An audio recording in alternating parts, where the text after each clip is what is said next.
Yo, what's up? You guys hear me? My shit's all messed up right now. I don't know what's going on.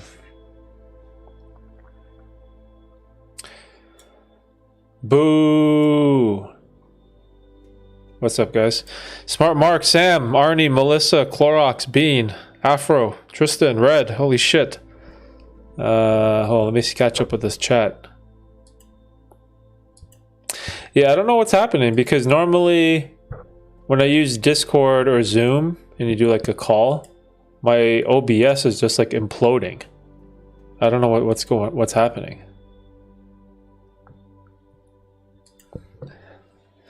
Yo. Tristan, you normally just use Zoom, right? When you invite someone and then you just stream it through OBS.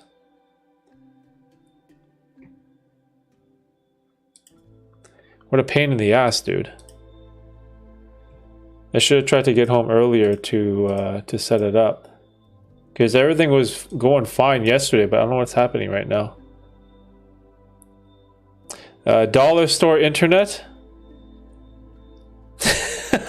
Dollar store internet. Yo,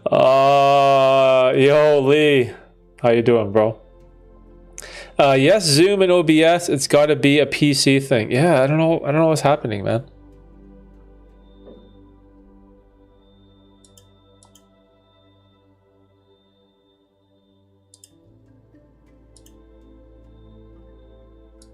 Yo, Arnie, how you doing, man? How is everything? Yo, I had a busy day. The family slept over. And then we went out for lunch, and I kind of just got home sort of before the stream started. We made it to number 100. Yeah, man, but I can't get the audio call, voice call, video call thing to work, though. It's like a pain in the ass right now. How was lunch? Yeah, lunch was good. Just had some time with the cousins, the family. We played a bunch of board games and videos last night. I sort of drank too much. Had a lot of fun, ate too much. Doing very good, thank you. Arnie, the best questions. So how are we going to do this, guys? What do you guys want to do? Because originally, I was going to have people come on with me. And then we're just going to do like a video call sort of thing. And then just see what happens. But now I don't know what to do. What should we do? I need some suggestions. Yo, what's up, Lee?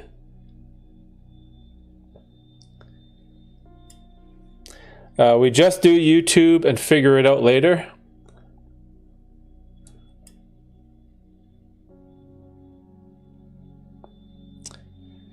Smart Mark, I'd recommend Streamlabs. So Streamlabs works better. Streamlabs OBS works better than regular OBS for having video calls and all that shit.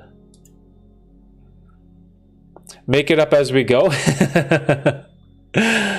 Whatever you guys want to do. I'm just annoyed right now that I couldn't get the call to work.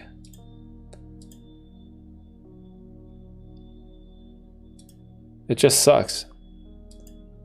We can just chill. I'm down for you showing us your best sports cards.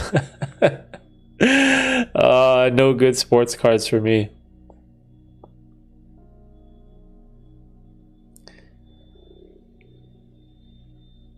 Yeah, Melissa's in Discord.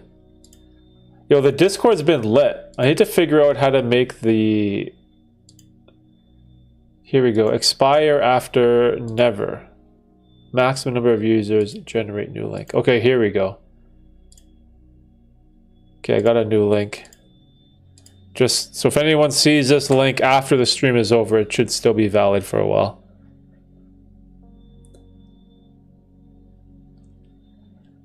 Yo, Ray, what's up, Forrest?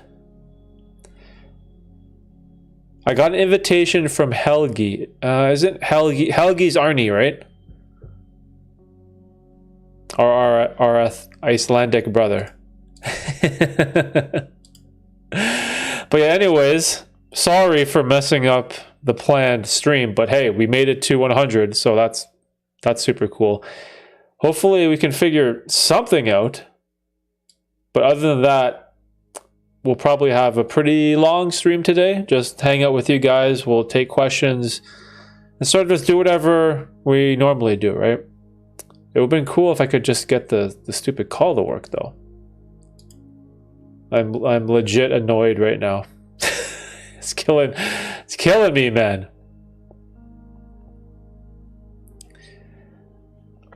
I guess when we have two names. Yeah, Arnie is Helgi, right, on Discord?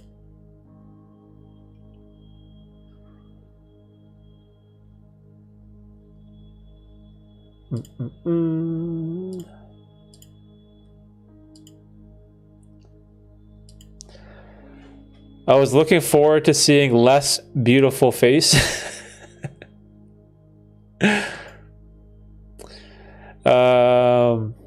Derek, what is the power that memes have? Holy shit. Okay, hold on. We gotta save that. That's actually a good question.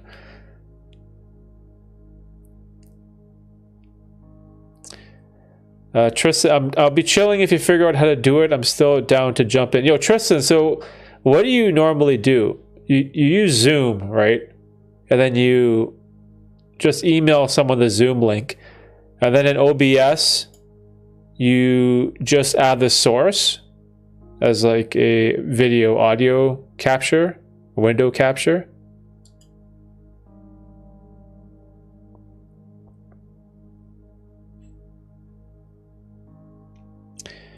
It's possible that your sound mixer settings are muting OBS in Discord.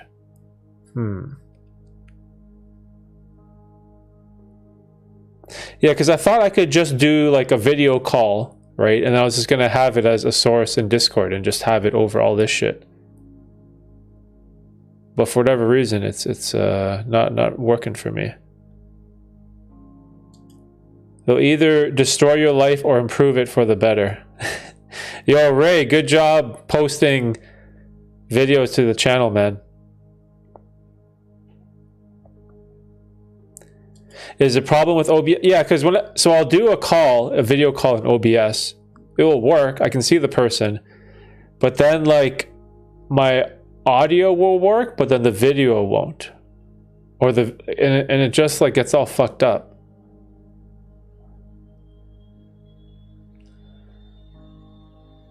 Where's my bestie? Yo, Forrest, they're looking for a bestie. Hey, Factory, what's up, dude? How you doing? Happy Sunday.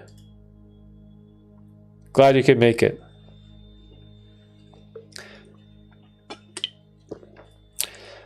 Shin, he seemed to be in a dark place. I hope he's okay. Yeah, so Shin is our buddy with the YouTube name R. He's the guy who was talking about gambling and talking about a female coworker he had a problem with, and we're trying to be supportive of him, you know. So hopefully he's doing all right. Yo, Virgo, psychedelic actualization, what's up? Yo, Virgo, how you doing, man? You been streaming lately? Bro, I deleted all my psychedelic video content from my channel, and then I requested YouTube to manually review my channel, and they re-monetized all my streams. So my copyright strike, no, not my copyright strikes, my strikes expired.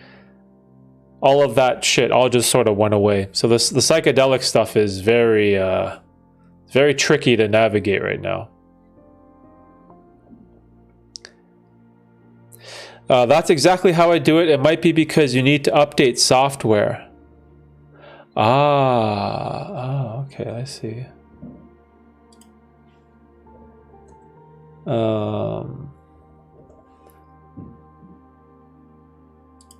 Yeah, I probably need to update my OBS then. Yeah, I just finished my stream. Where's Red? Yo, Red was here. He was chilling. Yeah, maybe I'll need to update all this stuff. So we'll see.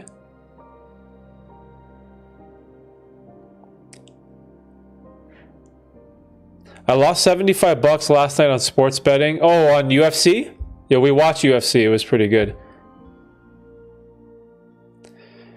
I just saw 2 other psychedelic channels get deleted without notice. Tales from the Trip. Oh my god. Yeah, dude, I saw Tales from the Trip. YouTube straight up just banned his channel.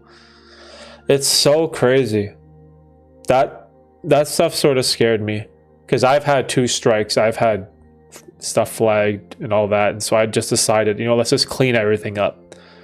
So I cleaned it all up. I deleted all those old videos. Got rid of everything. Requested YouTube to review, and then all of a sudden now I'm like in the green everywhere, so we're doing good now. But that kind of sucks though, because I do enjoy talking about psychedelic stuff because it's been a huge part of the journey of this channel, right? So it's a little unfortunate. We have a new champion of UFC 298, Topuria. Yo, that guy's a beast, man. I didn't know that he was like Spanish and Georgian. That's an interesting mix. Tales from the Trip is gone. I love those videos. Yeah, man. It's just, I think one day he woke up and then his whole channel was just deleted. And he got, I think they said he got flagged. They deleted him for the same thing that I got flagged for. It's like promoting the use of narcotics. Like that was the terminology or the reasoning that they used, because I've been flagged for that too before, right? Which is crazy because we're not promoting nothing. Like it's the exact opposite. We're saying, hey, don't do any of this stuff. You know, this is dangerous. These are anecdotal stories. But it's a little, it's sort of like a fine line to walk right now. Have you Googled short-faced bear compared to a human? The bear that was up in Ice Age time. What? Short-faced bear? What is that? Short-faced bear? Oh, wow. That's strange.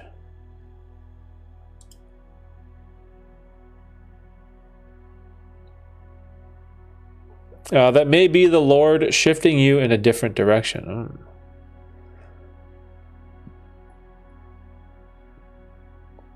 Yeah, so it's a tough time to sort of make any content centered around psychedelics. So luckily though, it's interesting, the microdosing video that I have has remained fully monetizable, no flags, no issues, no nothing. I think because it qualifies as like a documentary, informative type of video. So luckily it's protected in that way.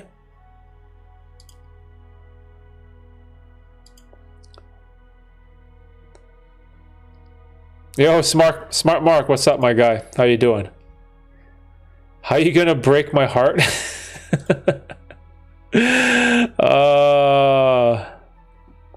Yeah, so my reasoning was like, you know, I don't want to risk getting the channel like banned or deleted because I love the streams that we have going on, right? And so that's why the trip reports have, I guess, permanently stopped from now on, and I'll figure out where to go from there. Must be a conspiracy. The government doesn't like psychedelics. Well, the pharmaceutical industry definitely doesn't like psychedelics, right?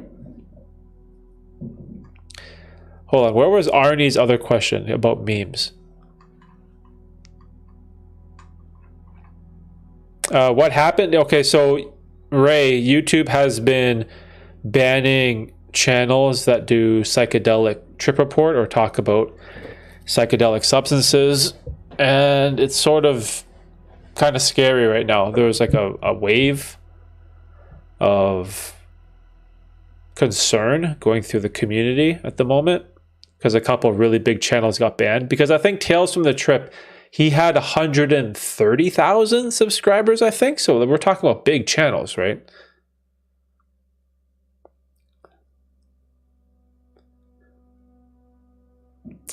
Maybe you should continue filming, just not posting anything yet. Oh, that's an interesting recommendation. I didn't think of it like that. Yeah, I got to figure out what to do. What percentage of the world do you think uses toilet paper? Holy shit. That's tough. So living in a Western society, you would think like 99%, right? But then when you realize of the entire world, what about underdeveloped countries? Yeah, that's a hard question. I have no idea. Wait, we could Google it and find the answer, right? So I'm gonna guess. God, that seems so crazy. 67%? 2/3? Because then maybe that leaves 1/3 of the population in underdeveloped countries, Amazonian people, stuff like that, maybe? Arnie, you're going to guess 60? Okay, Arnie's guessing 60. I'll guess 67. Okay, let's Google this. This is going to be a crazy thing to Google. What percentage of the population uses toilet paper? While pooping is universal, using toilet paper isn't. Less than 30% of the world's population uses what? That leaves a whopping 4 billion who don't? Oh my god. So it's less than 30 use it. Oh shit. So we're in the minority. Yo, what? Less than 30%? Damn, bro. Less than 30% of the world's population uses toilet paper, meaning more than 70% of Earth's total population do not use toilet paper. Wow. Wow. That's wild. Holy shit. So what are you using? Like leaves? Like what the how does that work? Do you jump in a lake? Like what? Oh my god. What a crazy question, Arnie. Holy shit. We're both oh, you're closer than me. You guessed 60. What did I guess? 67. Damn. A lot of places don't use toilet paper. Bro, did I ever tell you guys about the time I went to Thailand? And I had to use a washroom in a temple? Did I ever tell you that story? Cowboy got... Yo, Cowboy! What's up, Cowboy? 34%. Yo, Ken Smith with a strong 90. I just used my hands. Yo, Red MFR's nasty. Yo, Cowboy, how you been, dude? Haven't seen you in a while.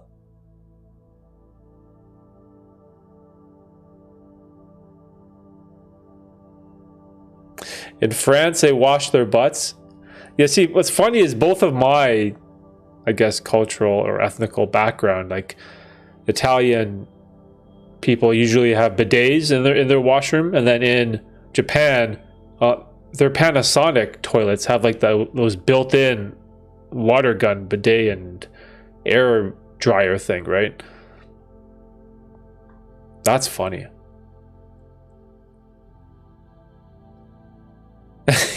Yo, look at Arnie, look what your question started, bro. Oh god, this is so funny. Europeans use that thing that squirts water on their ass. Yeah, the bidet, right? Is it bidet? Oh my god. No, LOL, let me tell you about my people. We do use it, but not for wiping off stuff. We'll use it after the bum is washed, so to dry it. Oh, okay, that sounds a lot better. Because we're just like slamming dry paper into shit, right?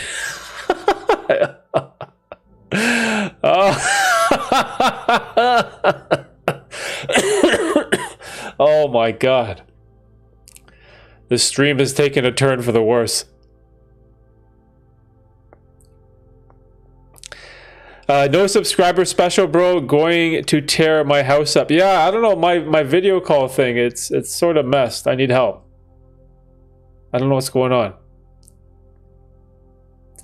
Why are we talking this subject? Sorry, bro. We can move on.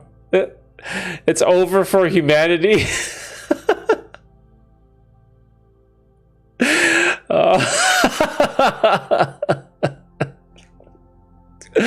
Yo, this is funny.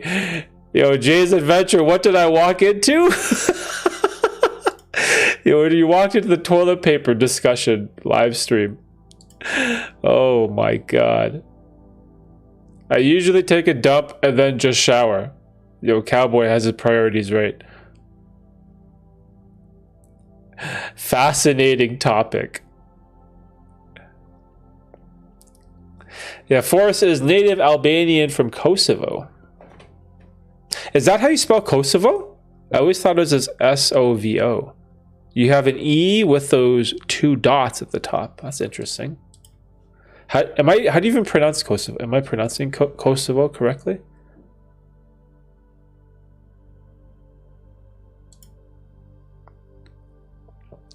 But yeah, Jay's Adventure, what's up, dude? How you been, bro? Call people if anything?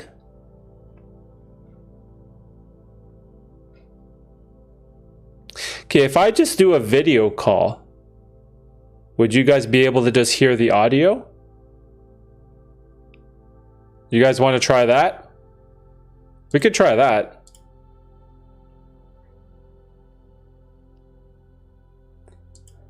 Bum, bum, bum, bum, bum.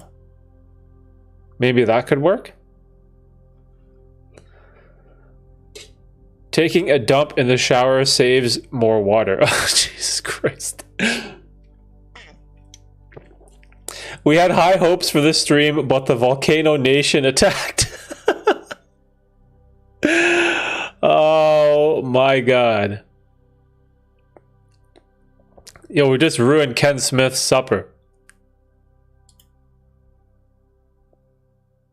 Yeah, I can try just doing some audio calls, and then maybe you guys can hear the audio just through the call. I think that might be able to work. You guys want to try that? Better than nothing, right? Yo, Martin! Martin, my guy! I haven't seen you in so long, dude.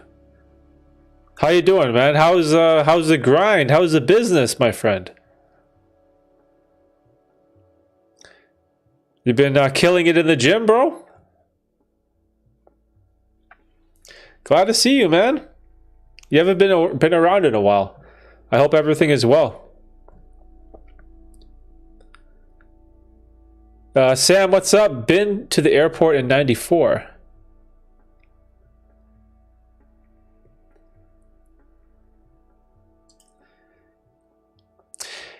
Yeah, man, could never catch his streams for some reason. Okay, so I'll give you guys a quick backstory.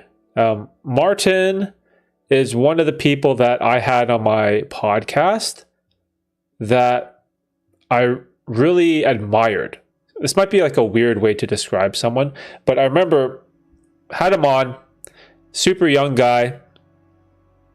I don't want to divulge too much information, but was doing school, starting a business, and I really appreciate people who disagree with me. It's one of my, I don't really say this too much, but it's one of my favorite things is when I find people that like to disagree with my beliefs, but they also come from a like cynical point of view. And I loved talking to Martin, even though he was very young, but he always challenged me on a lot of these ideas I had centered around fitness. And I loved that. I loved it. So glad to see you, bro. I hope everything is well. Let's see. Tristan's down. As for me, I won't be using a camera, only mic. Okay, so we can try the audio calls.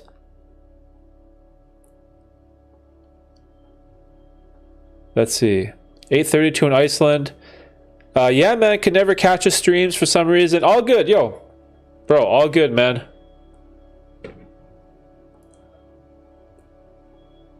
Michigan. I found Derek through his gambling video. Okay, so want to try... So on the schedule, we had Bean Boozled first, and then Lee, and then Smart Mark. Bean, are you here, bro? Bean, where you at?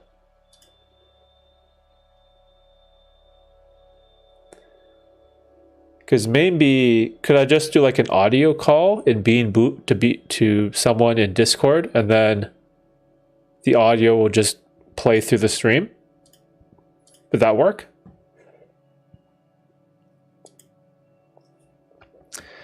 Bean had to go to work? Oh, shit. Yeah, we had Bean first, right? Gotta say, yeah, Tristan. Yeah, me and Tristan will probably talk forever. So we have to have Tristan on last. Because we'll talk about too much stuff. We'll take up all the time. Maybe he went to quit his job. Let's test it? Alright, let's test it. Who's on Discord right now?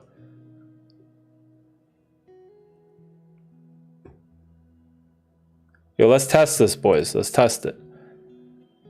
And hopefully my stream doesn't explode. I got 5 solid questions for you. All right. Yo, Tristan is prepared, man. Always prepared. Oh, yeah. If any of you guys have found me through anti-gambling content and you want to find a little bit more, or you want a community or to find a channel that talks more about anti-gambling stuff, definitely check out Tristan's channel, because I only talk about the gambling stuff every once in a while. So if you're looking for more content like that, definitely check him out. And our boy Ray side, he also started a YouTube channel as well. So I'm excited, man. I love it when I see other people starting their channels. It's so cool.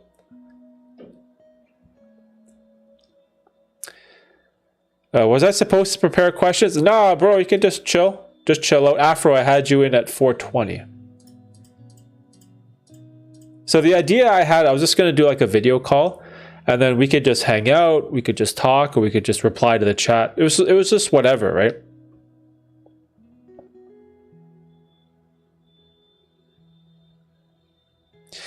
Invite link in description is broken, by the way. Oh yeah, my bad. Yeah, because the stupid Discord thing, it expired in 7 days. Okay, they updated it. It should be valid for infinite amount of time if you guys want to join the Discord. Thank you, Forrest. Yes. So Forrest just linked Tristan and Ray's channel. Yo, RR from the north. Ray, what's up, man? RR from the north is my childhood friend from kindergarten, grade 1. What's up, Ray? How you doing, bro? How's the kids? Thank you for the shout out. Yeah, man, no problem. That's one thing too. When you guys start a YouTube channel, it's very, very important to not only make it about you. It's also good to try to give back to the community, help other creators, help other streamers. And that way you're creating a positive sum game. Because far too often YouTubers have like this famine mentality where they think that, oh, if I promote this guy's channel, my viewers will go there and I'll lose subs or I'll lose views. But it's not like that. You should have an abundance mindset. Like, hey, let's help Ray's channel. Let's help Tristan's channel. Let's help everyone in this network that we have. Right? That's like, it's being positive in that way is so much better for everyone as a whole, instead of having this zero-sum game famine mentality. I find it far too often on YouTube. So whenever I have the chance to try to give back or help promote someone else, I always will try to.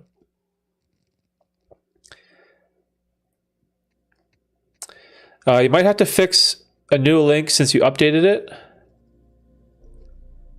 Okay, let me see.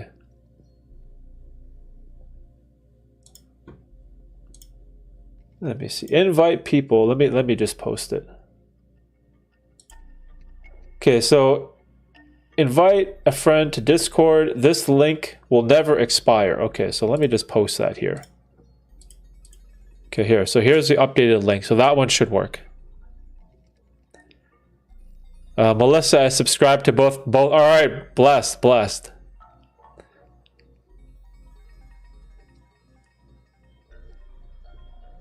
See, look at that. That's awesome, right?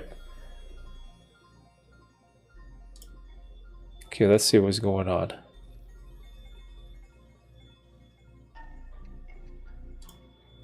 Yo, Lee, you still here, bro? Who wants to do the first test call?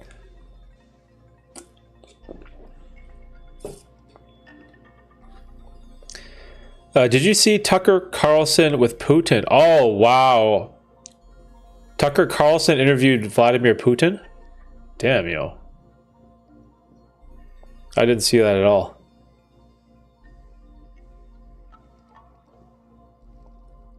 Did you guys see that Russian dude who was in prison who died? Man, I was reading about that story yesterday. That was rough. Ah, scary times, man.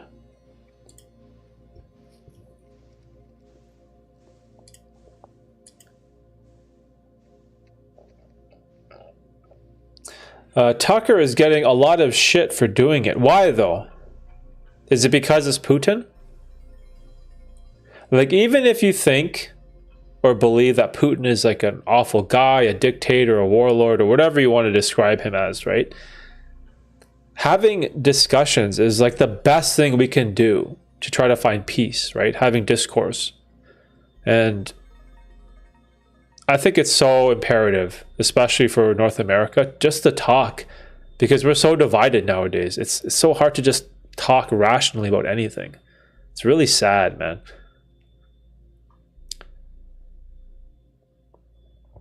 People are calling Tucker a traitor as if other journalists in the past haven't interviewed Putin.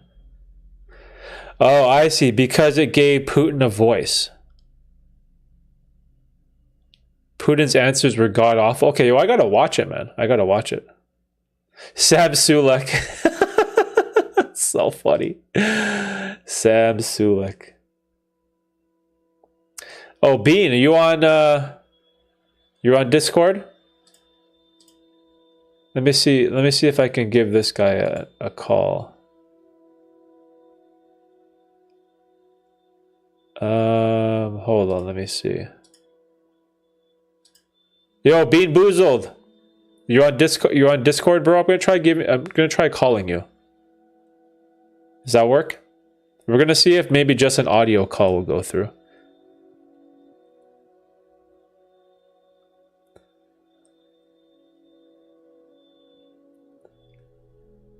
Love that dude. Bum,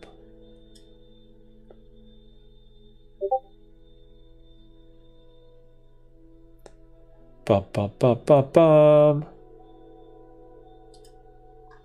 Okay, let me try. Can I call you? Okay, I'm gonna pause this. Okay, let me know if the stream or anything implodes. Can you hear this beeping? Oh, he said hold up. Okay, he said booting up PC. Okay, we'll try to call him back in a sec.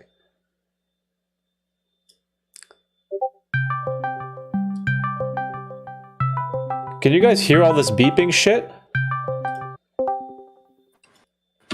Yo, Bean, can you hear me?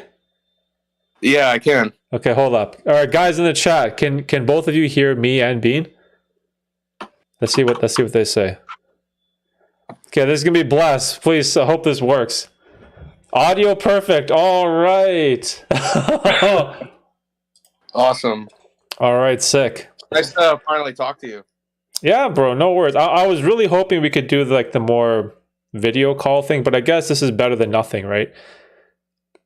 Yeah, that's okay. Hold on a second. I'm going to switch over to my mic on my computer because it'll sound better. Yeah, bro, no worries. Do your thing.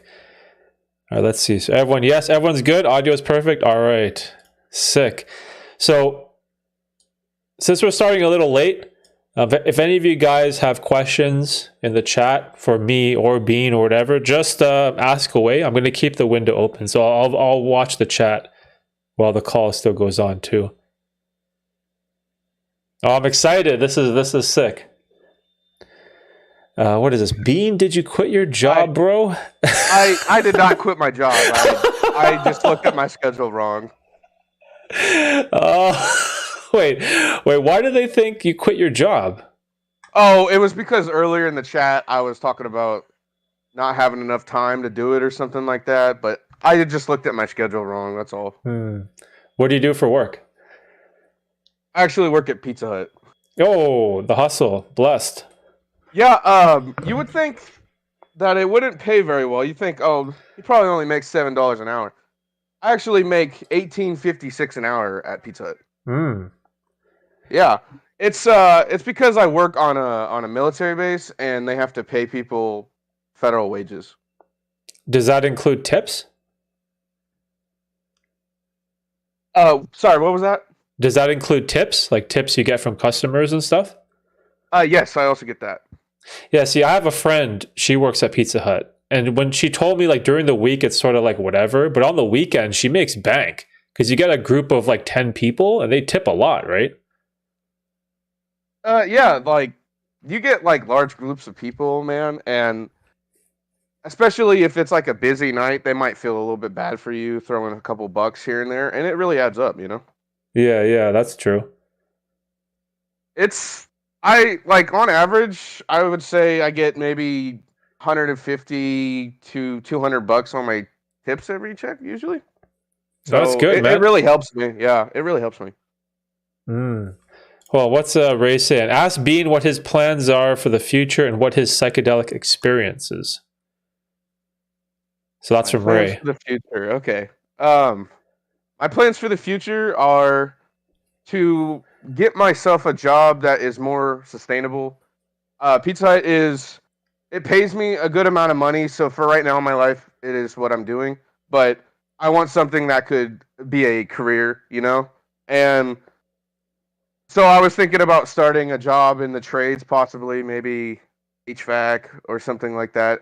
I'm also maybe thinking about doing agriculture because I'm really interested in it. Um, I'm just in a weird part of my life right now, so I'm waiting to move this year, but I don't really know when this year I will move. So, I see. You know, anything like HVAC, any type of trade skill, anything in that type of field or profession, that's like future proof, dude. Like there's always going to be need for that. yeah, I many of my friends told me that it's a pretty good job. I have a couple friends that actually work in HVAC, so they they know exactly what I'm talking about, and it's always going to be a job. People always need their buildings cooled down or heated up, one or the other, and for the future as well. So my job will probably never be gone. They'll always need people to fix them. Hmm. You know, people are asking you how old you are and where did the name Bean Boozled come from? Okay, I am 20 years old. Yo, you young guys, man. Holy shit. You're half my Yeah. age, bro. Wait, hold on a second. Hold on. Yo, why is everyone here is like 20? What is this? Holy shit. Okay, Ray, so is Bean my age? Yeah, so allegedly or apparently. And then we'll see what else did Forrest ask. Do you ever get sick of just the thought of pizza? Oh, imagine. Maybe because he smells it all the time. Yo, prime time. What's up, Brian? Proud of you, bro. 100 streams is amazing. Yo, Brian, we sort of figured out the technical difficulties, so we have the audio calls going on. Yo, Clorox says plumbing pays well, hard on the body. I feel like I'm 60 years old. All right, I am back. So they're looking for the origin story of the name Bean Boozled. Okay, Bean Boozled. Well, to be honest with you, there is no origin. I just one day I decided like I don't know, I was just thinking of names like people would like I don't know, like Bean for some reason came to my mind and then I did variations like people have seen my name be Bean Cheese on Discord, but I changed it cuz I wanted like it to be the same thing or whatever. And So I just stuck with Bean Boozled. That's a good one. Hmm. And what Oh, about? also, have you ever heard of the like jelly bean game called that? Yeah, Where yeah, yeah, it's yeah. yeah, and you eat one, and it could be like a sweet one, or it could be something nasty. I remember I played that a lot when I was a kid, so that came to a little bit to mind. Yeah, my wife on her YouTube channel, she has a really old video of us doing that Bean Boozled challenge. You eat a chocolate one, and it's like a chocolate jelly bean, or it's like dog shit or something. It was horrendous, bro. I think I got the one that tastes like barf. It's so Yeah, bad. they're pretty bad. Uh, Oh, the one I didn't like very much was the like dog food one. Yeah, it was pretty bad. yeah, that was gross, bro. I know exactly what you're talking about. And they also had one. It was lawn clippings. That was pretty Yeah, bad yeah, too. yeah. The green, it's green, right? Isn't it like it's like lawn Yeah, clippings or lime? yeah, it's pretty bad. Terrible. This is so bad. So how's your job going? Which one? I have many. Oh, the one at the where you like FedEx, right? You work at FedEx, Yeah, or so the one good thing about that, it is a part-time job that gives full-time benefits. that's So nice. so if I want to get the benefits of say like a 40-hour a week person with, pension, vacation, dental, I only have to work 17 and a half hours in 1 week. So that Wow, really? was, yeah, so that's the appeal of working for a company like that. And what it does is it allows me time in my life to spend with, the family, the kids, work on the YouTube channel and follow my passions, right? So that's why I've stayed for 12 years at that company. So that's the reason for it. Well, it seems like a really good job. I understand because Pizza Hut has the same kind of thing, but it's not on your kind of extent. I usually have to work around 30 hours a week, but every 20 hours that I work, I get 1 hour of paid sick time, so I could use that when I'm sick, and that really, really helps. Yeah, that's good, man. And I always tell people too, there's nothing wrong with making active income because everyone nowadays is chasing passive income. They want to make money for free, they want to make money on the internet, but like, hey, put in the time while you try to figure out life. There's nothing wrong with working a job like a normal 9 to 5, Pizza Hut, FedEx. There's nothing wrong with that. And then while you figure out what you want to do long term, right? Yeah. Um. Oh, one thing. People were asking me my past psychedelic experiences. Yes. So what's the I, story there? okay, so I'm gonna start from the beginning. Okay, I first got introduced to psychedelics from a longtime friend up in Indiana, where I'm from, and he told me that, hey man, I got my hands on some tabs of LSD, and so I Ooh. was like, okay. I was a little bit interested at the time in trying psychedelics. I smoked weed all the time, so I was like bored. I don't know, and so I chose to do psychedelics for the first time. I took for my very first experience. I had only one tab. It was I don't know how much like strength was in it because it was a street blotter, but it didn't really do anything for me the first time, and I didn't experience anything. I felt normal, and I fell asleep after a couple hours. But I went back for another experience because I was like, maybe I didn't take enough. Maybe I'm kind of a bigger person, so I was like, okay, maybe I need to take more. And then so the second time I took 2 tabs, and it launched me into oblivion. And also, when I do psychedelics, I have a lot of trouble with nausea and stuff like that. The second time, I had a very intense feelings of nausea, and I like kind of barfed a lot. It wasn't very fun. So I've decided to stop taking acid that day, and I never took it again. And then I started my journey with mushrooms. And when I first started, my mushroom journey was last year. I took a long break from them because I was like, okay, they don't agree with me. Obviously, I'm not supposed to take them or whatnot.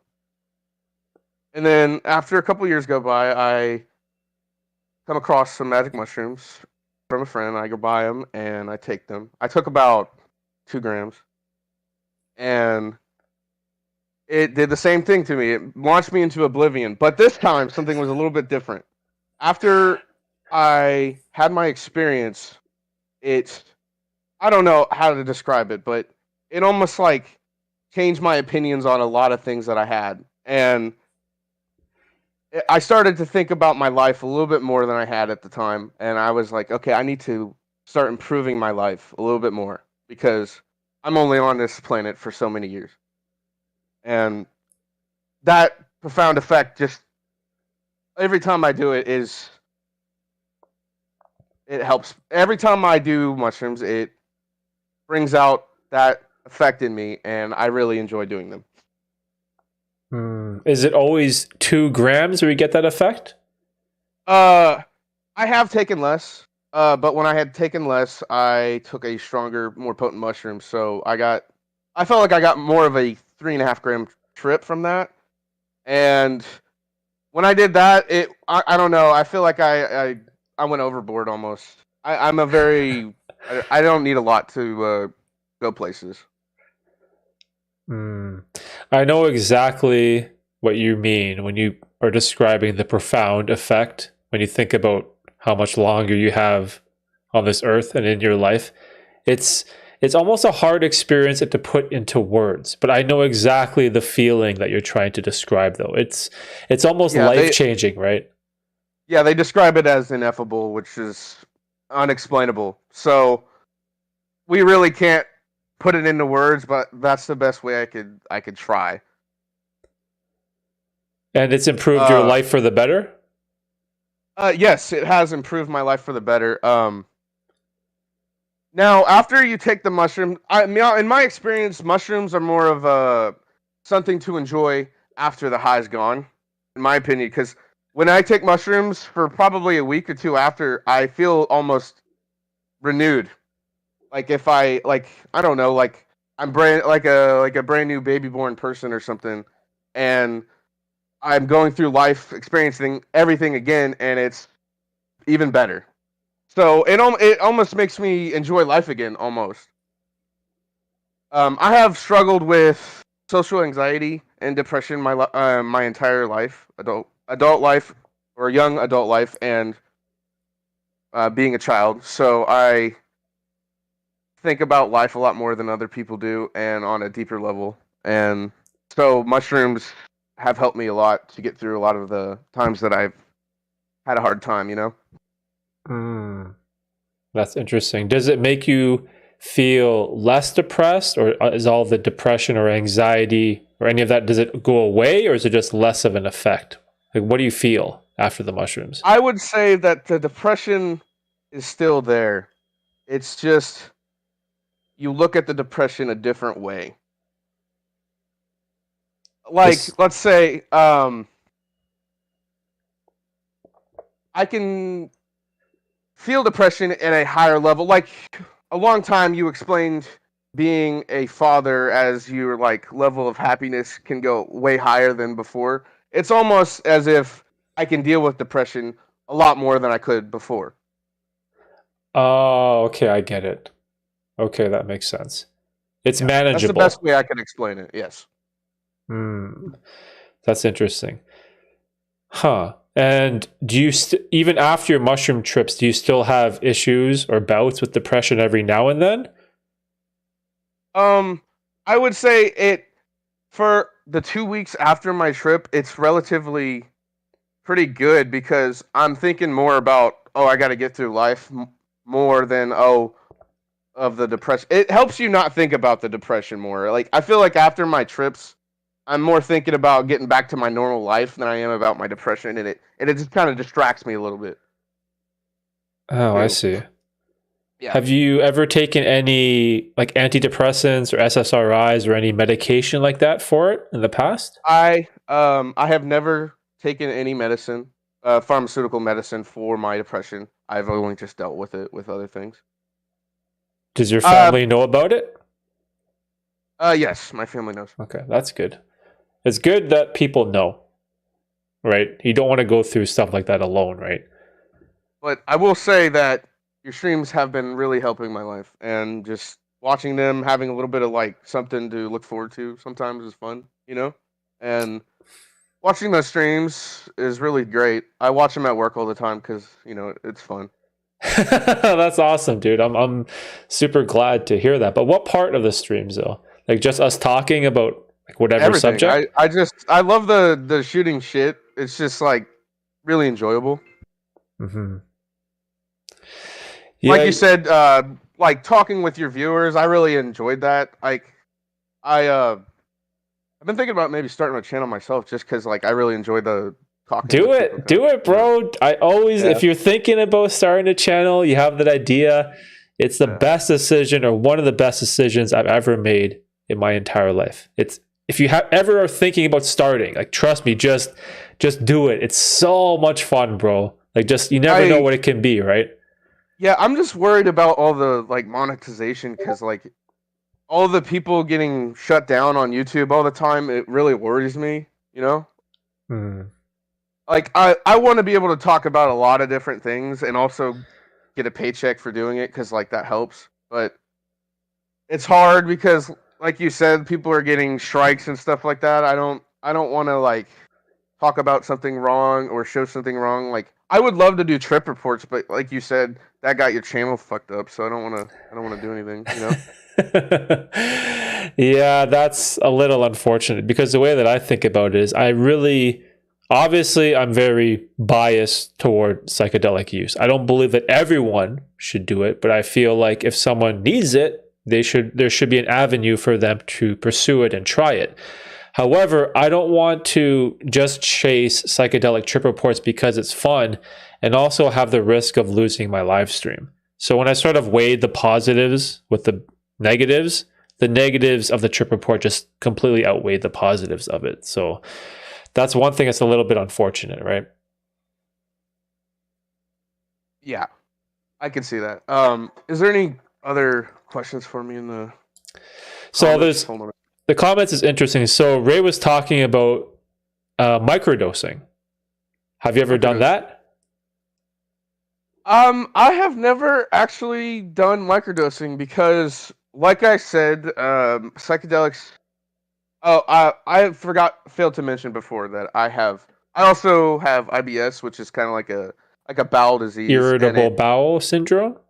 Correct. And so when I take psychedelics, it kind of doesn't fit well with it, but yeah, shit. so it makes me kind of uncomfortable sometimes. And for that reason, I have kind of withheld doing any microdosing. And the fact that I am very sensitive to the compound. Oh, I see. Compounds. Yeah, because it sounded Primarily like 2 just, grams was a very strong trip, right? Oh yeah, it's ridiculous. But I'm not really sure because the type of mushrooms that I was eating are known to be very potent, so it could just be that. Yeah, strain definitely has a huge impact on the level of potency, right? Correct. Oh, that's interesting. Mushrooms are very known for being like their intensity varies a lot with every species of mushroom.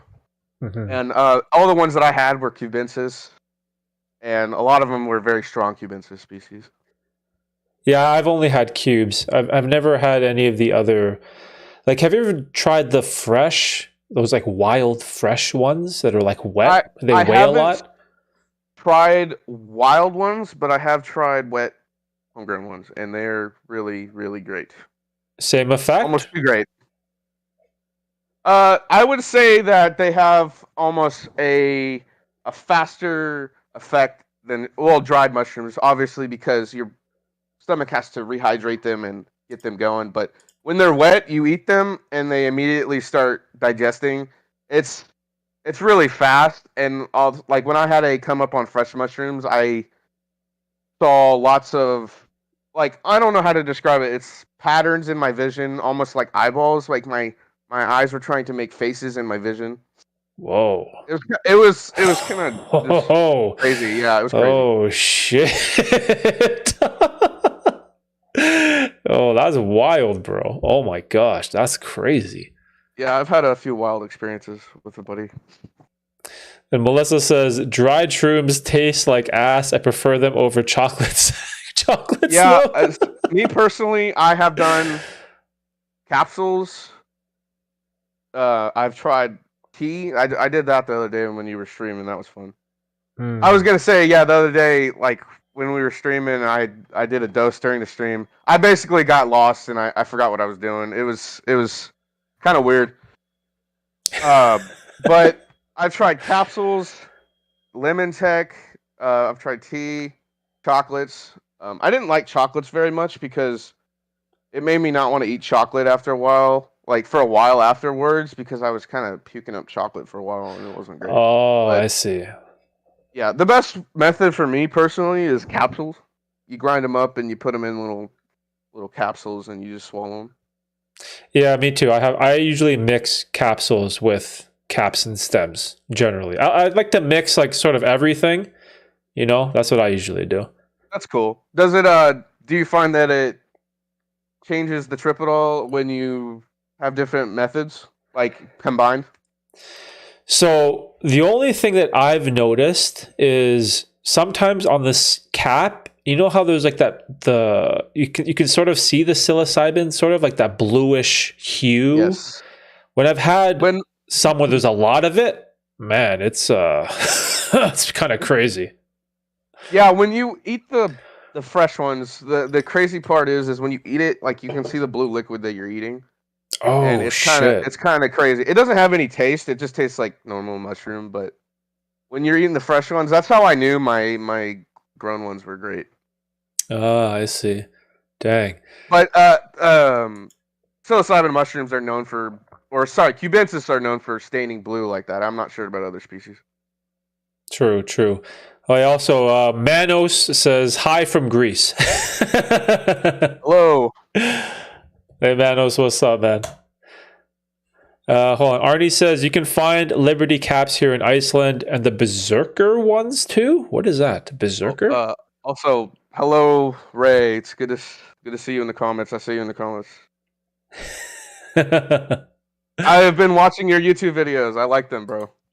See, there Keep you going, go. dude. There you Yeah. go, Ray. Keep going, man. Got to keep going. I was looking at one of his other channels the other day, and one of his shorts had like almost 2,000 views on it. And I was like, holy shit. Yeah, you know, you never know. That's why just like start. So if you're thinking about starting the channel, you know, maybe the psychedelic stuff is a little rough, but you could always just talk about your life too, right? I was thinking more of just like a self-help one, kind of like yours, you know? Yeah, man. Because then look, you build a community like this and it's so much fun at the end of the day, right?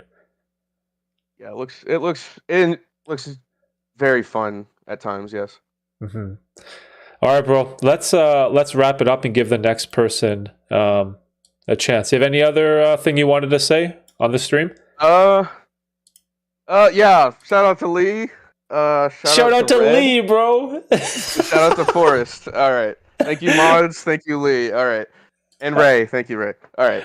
You guys have a good one. All right. Thanks for having me on, man. Anytime, bro. Thanks, Bean. Yo, that was good. That was good. Make that channel, Bean, from Red.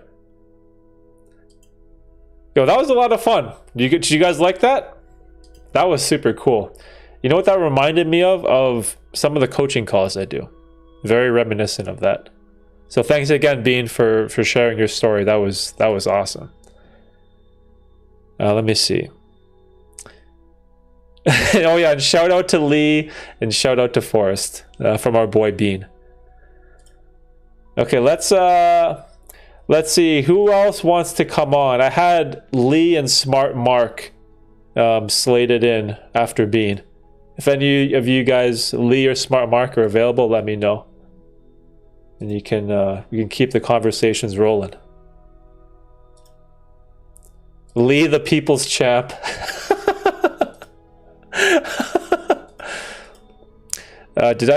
Bean, you did great, bro. You did awesome. That was super interesting. Let's do Lee first. Oh, yo, Lee, the people are asking you. How do I do this? Lee, are you on Discord? I'll voice call you. Okay, I'm gonna try calling you. Okay, I'm gonna pause the music. Pause it. Okay, Lee, I'm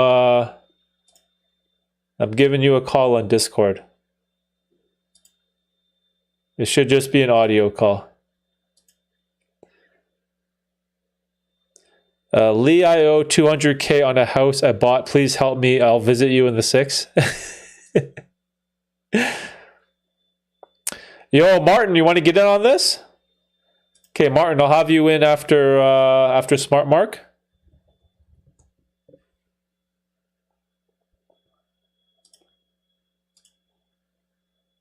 Lee, are you getting the call? In Discord, I'm calling you right now.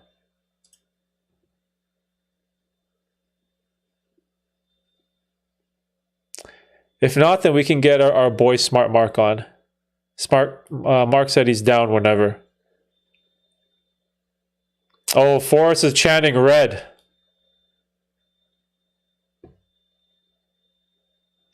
No call? I don't know. It should be in Discord. Direct messages. You should see me calling you. Let me try. I'll try again. Calling Olivia Chow. Here we go. Calling Olivia Chow. Calling Mr. Drama. Mr. Caps Locks. You hear me, bro? Hello? It said you picked up. Derek, can you hear me? Yo! Is it our boy Lee? Oh, shit!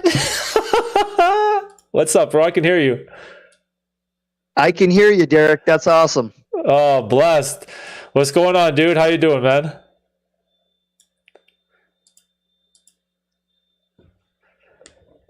Yo, Red's hyped up. Hey, Bean. Oh, you still there, bro? Yeah, still here. All right, we're good. Now let's see. Here, everyone's hyped up. Lee should drive over. Lee is old school, guys. Give him some time. Respect your elders. Oh shit. I'm not. I don't qualify for the seniors. I don't qualify for the seniors discount yet, man.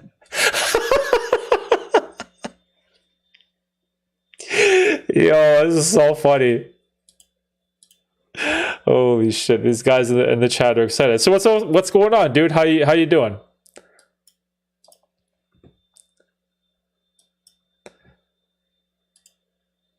Yeah, we're lagging. You know what, Derek? I started watching your gambling videos. Good. Like the anti-gambling stuff? Yeah, like I loved all your gambling videos because you.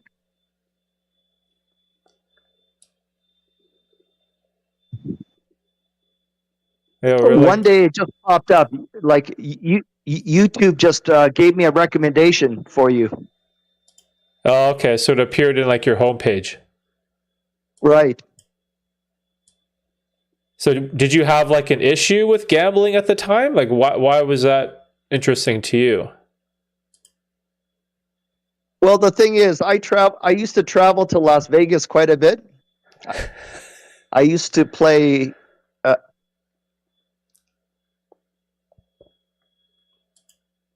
Well, when I was younger, I got myself a little bit in trouble with gambling, but later in life, I started to be more careful about gambling. Like it was tough. I would gamble away my paychecks, and that was pretty tough. And do you still play now? Yeah, I play now, but I'm more careful. I know when to walk away.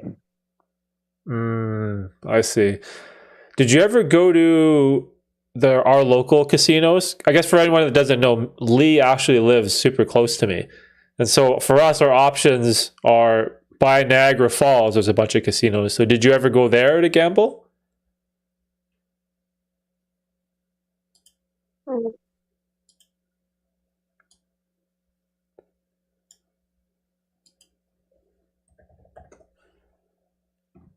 Oh, nothing?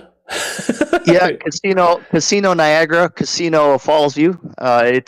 It's only about an hour and a half drive from Toronto, so that was my basic home casino that I used to go to.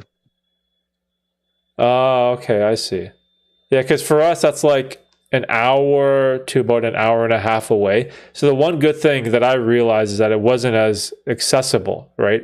The problem that I have, or that I found with most people, is that whenever they're driving home from work and they see a casino that's 5 minutes away, 10 minutes away, it really triggers that desire to go play. So at least for us, the one good thing is that the proximity of the casino is not too close, unless. Do you play in like those underground rooms in Toronto? No, I never tried that before, but what got me in trouble was when I started traveling to Las Vegas. Like a lot of the casinos in Vegas used to offer me free rooms, and I even had free airline tickets from Toronto. Oh shit, they gave you free trips and hotels? How hot? You must have been like a high roller then, bro. Not really. You just played frequently or bet a lot? Like how does that work? How do you get free hotel and flights? Shit.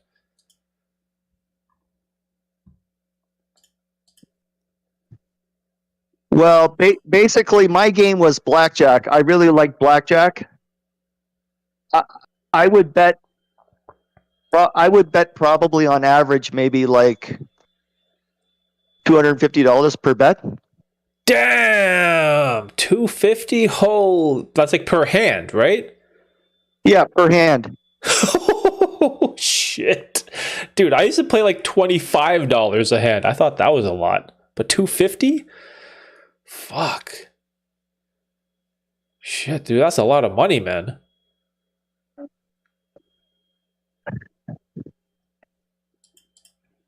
The chat's saying you're a high roller. So the thing is, who was really nice to me was the Caesars Casino used to be very. I got a little bit of trouble because Caesar used to be like they'd pay for hotel rooms. Not really.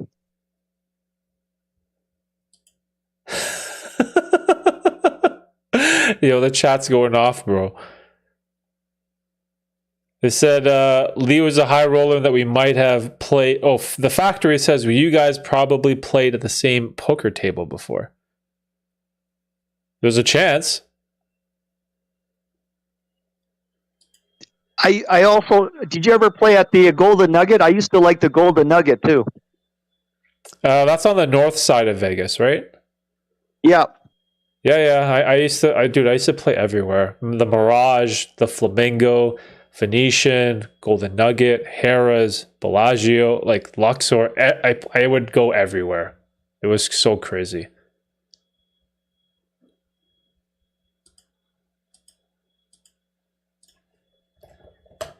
Oh, Ray is asking, ask Mr. Lee, aka Olivia Chow, about his mushroom experience.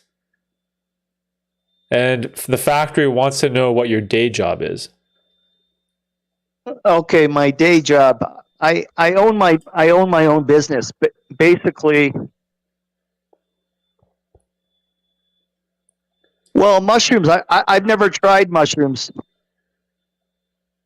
Okay, so no on the mushrooms, and for work, he owns his own business. And Ken Smith says, that's too rich for me. Too rich for my blood too, bro.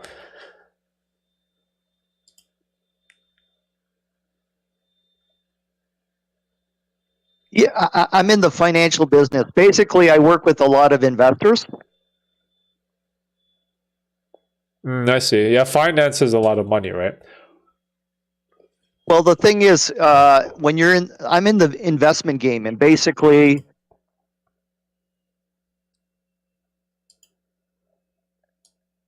yeah. So the good news is, like a lot of investors, like they don't want to put their money into a bank account because you're not earning any interest. Yeah, of course. If it's just sitting in cash, it just depreciates, right?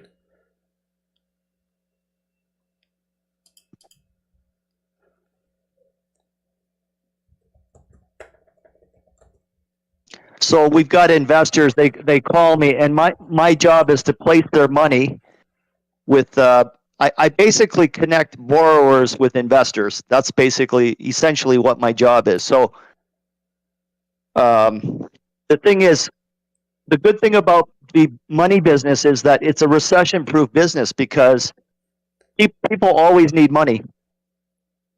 Yeah, of course. So you're essentially working as like a broker.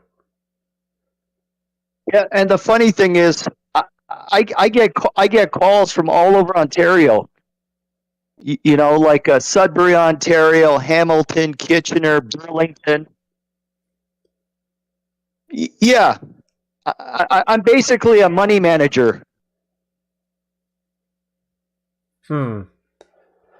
And then when it comes to, I guess the main question would be when it comes to the gambling stuff, do you have any like advice for anyone that may be struggling or playing blackjack too much, or just like, do you have any advice for someone on how to escape that trap?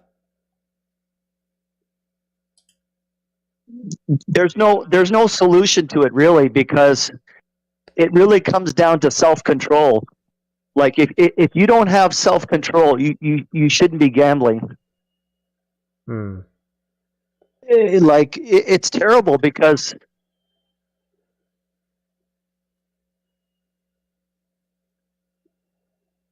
It was a lag, bro.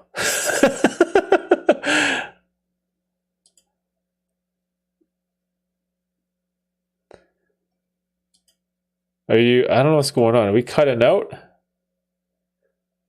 no, I'm You hear still me? here. Okay. The okay. So then, what about like what really worked for you then, when it came to removing like your bad habit of playing blackjack, for example? Well, you've got to manage your money carefully. So basically, what I used to do, I would have a limit.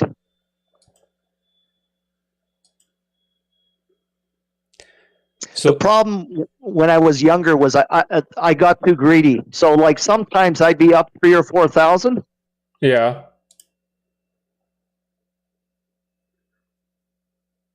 So like basically, let's say my limit was $3,000, and if I was up like 2,700,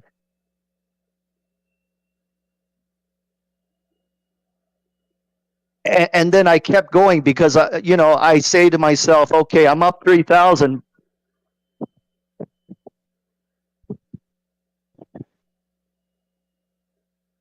Like if I was up 2,700, basically I would say, well, I'm close to 3,000. So then I figured it's probably best to walk away.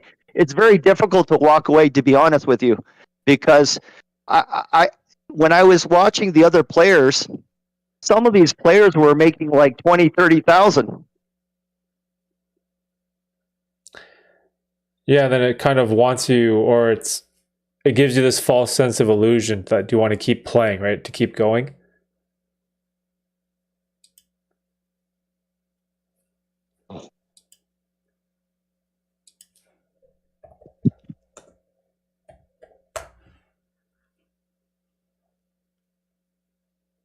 And the problem is the casinos get very aggressive. Like they would send you letters. They would. I even had Caesar's Casino used to call me asking me to come down. They want you to come down to Vegas.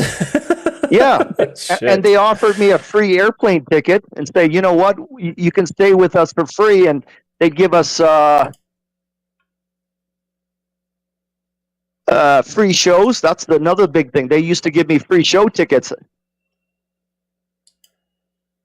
Yeah, that's pretty common too. I used to get the free shows. I would never get the free flights though, or hotels, I don't think.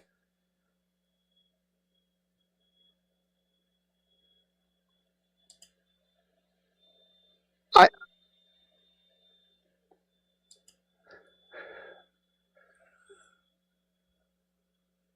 What about the free meals? Yeah, the free. I love the buffets. The problem is buffets now in Las Vegas, they've gotten really expensive, and actually the hotel rooms have gotten very expensive.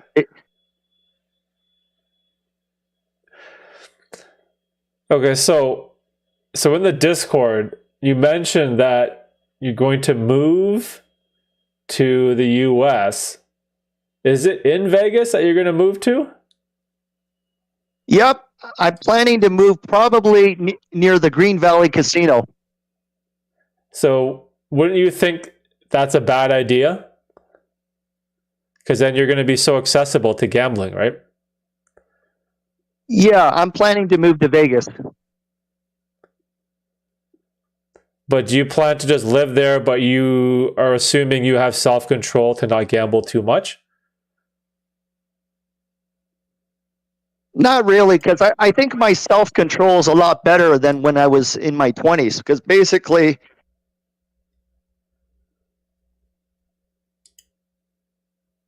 yeah, that's right, Derek.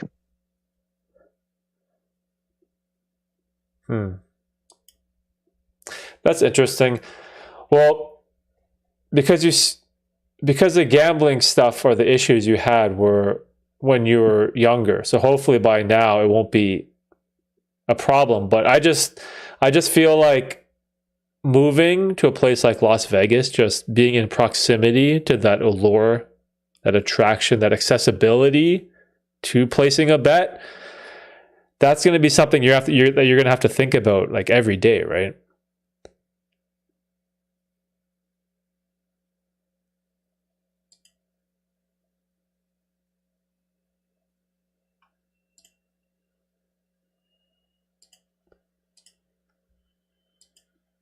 Well, you know what, Derek? The reason why I started following you is because you were close to Toronto, and basically I live in Toronto, so we can basically. I was interested in your gambling videos, pretty much. That's why I started following you. I see. That makes sense. Ray just called me out. I'm so baffled right now. Ray, you got it right. And then let's see. Smart Mark says this is amazing. I'm planning to leave Canada because you know what, Derek? I'm going to tell you something. Okay.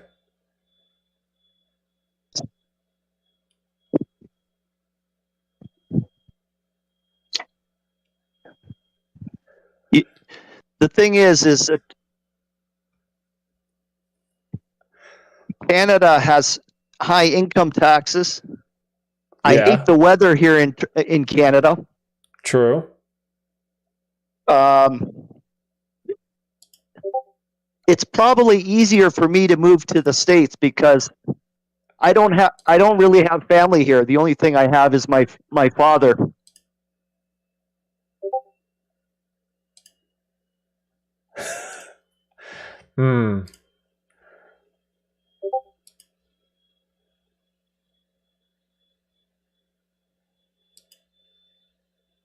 Melissa's asking what was this something?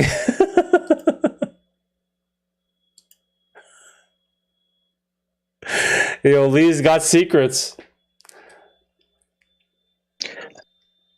Hey, Derek, you know what? It's going to be a lot of fun when we get together. I'm going to take you to a nice Korean barbecue restaurant. You're going to pick the best place in Toronto, bro? Well, I've got a few places I can recommend to you, but, if you know a good restaurant, I'm down for it. For sure, bro. I'm down. We'll just have to pick a day.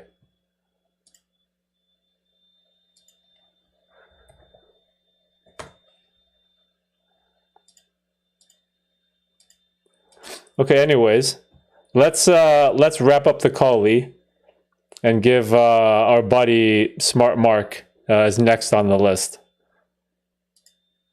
Does that sound good? Yeah, this is great. Okay. All right, bro. Thanks for being on, man. We'll talk in the Discord. Okay, perfect, Derek. It was nice hearing from Bean. I really like that. Yeah, me too, bro.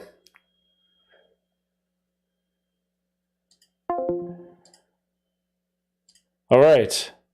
So that was our buddy Lee. So it sounds like the chat is suspecting Chat GPT AI. Thanks, Lee, with all the insight. I was trying my best.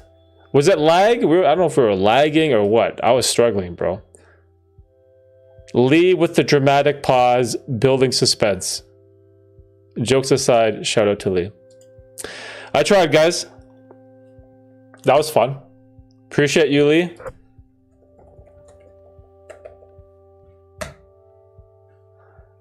That was fun. Let's see. Lee the legend. Oh, that was so cool. Okay, let's see. Yo, Smart Mark, you still here, bro?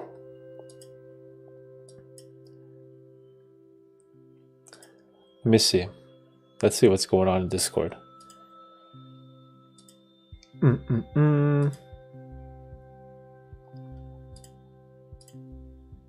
Okay, let's give our buddy Smart Mark a call. Next up on the list. I'm gonna pause the music.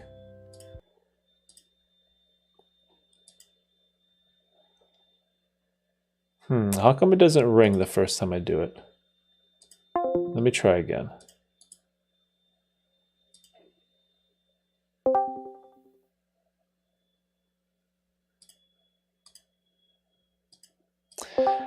Clorox said, "Did I miss Lee?" Yeah, Lee was on. It was a bit of a struggle. Can you hear me?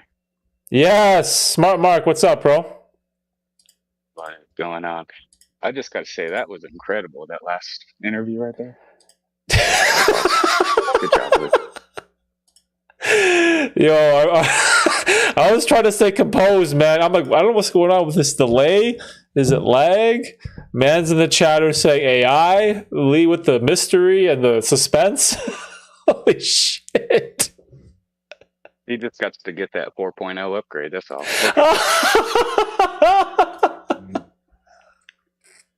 That 4.0 upgrade? Holy shit. Oh, that's so funny. What's up, bro? How you doing? Well, welcome to the stream. I'm good. I'm glad you figured it out. Yeah, I was a little upset, but at least we got something going, right? Yeah, I almost was like, man, I'm gonna go watch Good Doctor, but I stuck around. That you like that show? Yeah, it's pretty good. I like it. That's a guy. His name is like Sean or something.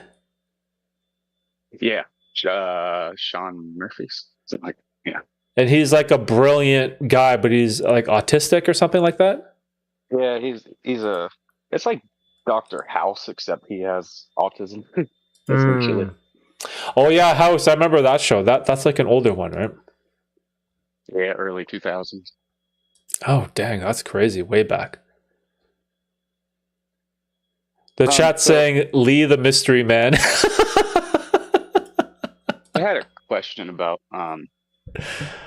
do you find poker fun without money involved? Oh wow, that's an interesting question. Do I find poker fun without money involved? Yeah, because I love it. I was just wondering. So I think the answer for me would be no. Because I've played poker before for like quote unquote for fun with play money. And you don't get that same rush, that adrenaline, that dopamine hit. I still enjoy the game. Like I'll play it a little bit for fun, I guess. But in terms of enjoyment that I get out of it, it goes from a 10 out of 10 to like a 3 out of 10. Yeah, so I'd probably be a no for me. Down for you. What about for you? Never really been into gambling, not even a dollar lottery ticket. So for me, yeah, it's the same as playing tic-tac-toe, I guess. You know what I mean? Oh, really? So you're not into gambling at all? No, I don't. I think I might have in my entire 28 years of life of, I might have put $3 in gambling. Oh wow! Wait, so you said 28? Yeah, I'm 28. Okay. So what brought you to the channel? I'm always curious. I've told you this before. I fell asleep listening to a Terrence McKenna interview or something, Oh yeah. Okay, now I remember. and I just woke up and it was some trip report. So are you into the whole mushroom psychedelic scene? I was I didn't know it was a niche on YouTube, so when I found it, YouTube took it away like the same month I found it. But Oh, yeah, I definitely enjoy psychedelics. I've only done LSD and shrooms though. dang, that's still pretty serious. Oh, yeah, they're nothing to be like, you know, nothing to be looked down upon. They're powerful. Hmm. I will say the afterglow of acid is a lot more profound for me, even though I like shrooms more. The afterglow of shrooms isn't that special for me. Oh, I If see. that But makes sense. doesn't acid trips last longer too? Oh yeah, like it could be 12, 13 hours. Holy shit, 13, that's half a day, man. I'd have to schedule a whole vacation day just to do that. Yeah. Ray is asking you about your last trip. I guess he means your last psychedelic trip? Yeah, it was like last week or the week before, something like that. I had roughly a little over 8 grams of enigma mushrooms, which is like the brain Jesus. mushroom. It's a weird mushroom. Eight grams? Yeah. Oh. Yeah. Well, it started off at 5.5, and then like an hour and a half, 2 hours in my head, I was just in this place, and I wasn't really. What's the word? How do I put it? I was very comfortable in this place in my brain, and felt like I had control. And I was like, well, I'm already here. Why not just take another? So I went from 5.5 to like 8.5, and I've come to realize I'm one of those people who can just eat what would normally put someone else in the dirt, essentially, metaphorically. Like, I wish I could just eat 2 grams and just Holy have my mind shit. blown. Dude, that's an incredible tolerance because 8 grams would send me to the fucking shadow realm, bro. I'd be in a whole new dimension on 8. 8? That's crazy. Oh my god. Yeah, and I lemon checked like 3 of the grams of that. What are you tall? Like, are you a big guy? No, not really. I'm like between 5'9", 5'10", 165 pounds. Okay, so you're like the same as me. Well, my tolerance is like half of what you're describing. And the crazy part is, you've probably tripped way more than me. I see. Yeah, because I'm 5'10", 170-ish. But anything over 3 grams is an absolute struggle for me. I as soon as I go around 3.5, it gets so intense that I find it really hard to function as a normal human being. Well, I don't attempt to try to function as a normal human being. I do the Terrence McKenna method: turn the lights off and shut your eyes and shut up. Oh, I see. So you do it in pure darkness. And alone. Wow. What's that like? No, I've also, honestly, it sounds like, before I go to do it, it sounds like sitting in this darkness with no sound and whatever. But then I take it, and it's like it's where I want to be anyway. So, like, even if I tried to watch a movie, I would end up just turning it off or something, because I'll hear the words, and each word as an individual word makes sense. But as a sentence, they don't string together and mean anything.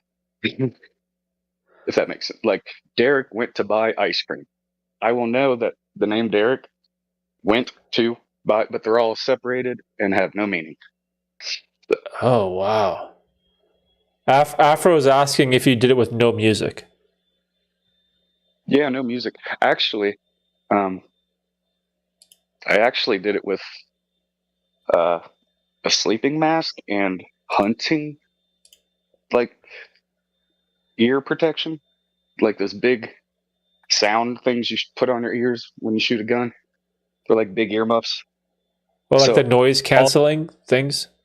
yeah, so all I heard was like my breathing, swallowing, my heart. You know, does it? Oh, that's interesting because I usually do it with an eye mask as well, but I've never tried limiting my ears in any way. Huh. As long as your stomach isn't making a lot of noise, you should be fine. Oh, okay. I see. Hold on one sec. Sugar Bear is asking, did I miss a Boski interview? No, Tristan will be later. We're just kind of behind on schedule. But yeah, I do the mask thing. I've done it in the dark. I've done it with and without music, but I've never tried with any type of noise canceling headphones though. And I've never thought of it either. That's interesting. I never thought of it either. I actually did it on shrooms. It was like I got that idea while tripping, Oh, that's cool. I like that. You got that idea while tripping. and I put it on, and it was oh wow, it really Yeah. blocked everything out. Is there any like profound or life-changing or life-altering experiences that you've had or learned from a shroom trip? Hmm. Well, to be real, I've only done one heroic dose, and that was on the 8 grams, and that was like a week and a half ago. So there's still a lot to be learned from that experience that I can't really put into words right now. If that makes sense. Mm. I will say one thing. You know how like potheads often say sharing is caring and stuff like that. Yeah. The last time I did trip with somebody, um, I took like 4 grams, and then he took maybe 1.5, and he. Have you ever heard the scat man John? Do you know who that is?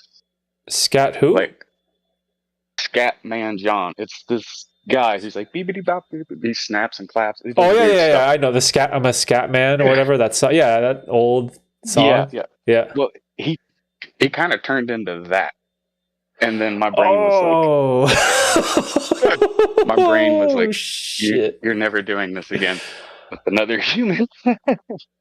Oh damn, that's crazy. So I learned that I learned the hard way, like tripping alone. Other than that, yeah, it kind of made me quit drinking alcohol in its own way. Oh, that's good. Did you have an issue with alcohol before? Well, much like the shrooms, I could drink beer, like 10, 12 beers a day and not get drunk at all. Fuck, how? That's so crazy. 10, 12? Damn. Yeah, 10 or 12. And each one was like 5.9% alcohol too. So we're not talking Bud Light. Yeah. Also, that was a double-edged sword for me because I have trimmers, but it's like an intentional trimmer. So like I won't shake unless you put me in front of a class and like read this piece of paper, right? And then my hands will start shaking then, only then. So drinking alcohol, even scientists say this, completely takes away the shaking of the kind of trimmers I have. But what is the side effect of withdrawing from alcohol? You shake. So when I quit, I had to deal with my natural trimmer on top of the withdrawals from alcohol.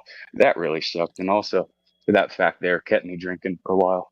I just had to deal with it. But now I'm fine. Back to base level. Oh, wow, that's crazy. Yeah, because the withdrawal symptoms of something like alcohol is very strong. And you have tremors as well? Ready. Yeah, Shit. yeah, I already have that. Damn, man, that's hard crazy. Made it hard to even type. Like, I would double click letters, stuff like that. Is the tremors like something you developed? Like how do you get something like that? Nope. It runs in my family. It goes back generations. Oh, so like hereditary then. Yep, it's supposed to skip every other generation, but my family proves otherwise. Yeah, Oh. some people think like, no, that's not tremors, that's Parkinson's. It's not at all. It's not deadly. Yeah, I was just about to say, is there any relation to Parkinson's? Uh, Not really, because Parkinson's can make it even hard to walk. You know what I mean? Yeah, my grandmother had Parkinson's near the end of her life, and she would shake even just holding her chopsticks, like picking up some sushi, and it was hard to watch. But I do things that make I don't know. It doesn't bother me. I can still play guitar pretty well and stuff. So that doesn't affect me. So But, is there something? Is there like a cure to it, or is it just something you have forever? Last time I looked into it in like 2010, there was like an experimental brain surgery where they put essentially an antenna in your head that would stick out of your head like an inch, and that was supposed to work. But I'm good on that, man. It doesn't affect me that much. Okay, yeah, because Afro is asking, did you have tremors from birth? When did you develop it? It's interesting as to he's studying physical therapy in school. That's from Afro Music No. in the chat. It goes from birth, yeah. And my grandfather has it. My dad has it. It runs on dad's side of the family. Oh, wow, that's interesting. So it's like a predisposition genetically that runs in your bloodline type of thing. Oh yeah, I could have 12 children. Every single one of them will have. Fuck, man. Is it like 100% thing? Like for sure they would have it? So far our family, yeah. Damn. That's wild. Yeah. It is. Oh, there's one thing I was gonna ask you. Remember on your video where you're like talking about your 5 gram heroic trip or whatever, Yep. and you said that you experienced the loss of a child. During that, was it your child or just the pain of it? No, it was specifically my firstborn child, Tiffany, my daughter. Right. So it actually attacked you, or didn't just give you the feeling of a parent. Yeah, and I remember the visuals when it started, the actual, I don't know what you would call it, sensation was there was like she has this bunny, like a plushie, and I saw this bunny and I saw those blocks, that kids have when they learn their ABCs, and it spelt the name Tiffany. And then all of a sudden I had this internal feeling that she passed away. And then in the heroic dose, you don't know, you can't distinguish between what is real, right? And so it just felt like she died. And then I had to mourn the loss of a daughter. Like I went through the whole grieving process, right? And then I knew this happened as well because after when the trip ended, my shirt was just like wet. My eyes were just soaking. And it was like it's the most horrible thing I've ever experienced in my entire life. And people tell me, oh, no, it's not real. It doesn't happen. But I'm like, yeah, but you don't know that in the moment. So my body reacted as if it was real. And then when I came out of it, go ahead. I was going to say, it's like saying nightmares aren't scary because they're not real. Yeah, exactly. The same type of idea, right? They're very scary. Yeah, it was just very profound for me because I think part of the reason that the mushrooms, quote unquote, showed me that was that I wasn't being the greatest father. And so that was sort of like their way of teaching me, like, hey, there's this beautiful human being in your life that needs you, and you need to do a better job at being there for her. And if you don't, this is what it's going to feel like. And you're going to regret it forever. So that was like a very strong and powerful, like profound moment for me, which was, it still affects me even to this day when I think about it. Like, man, it still makes me uncomfortable, bro. I believe you. I felt this was real life, not a hallucination, but I was changing my son's diaper when he was like under a year old once in the middle of the night.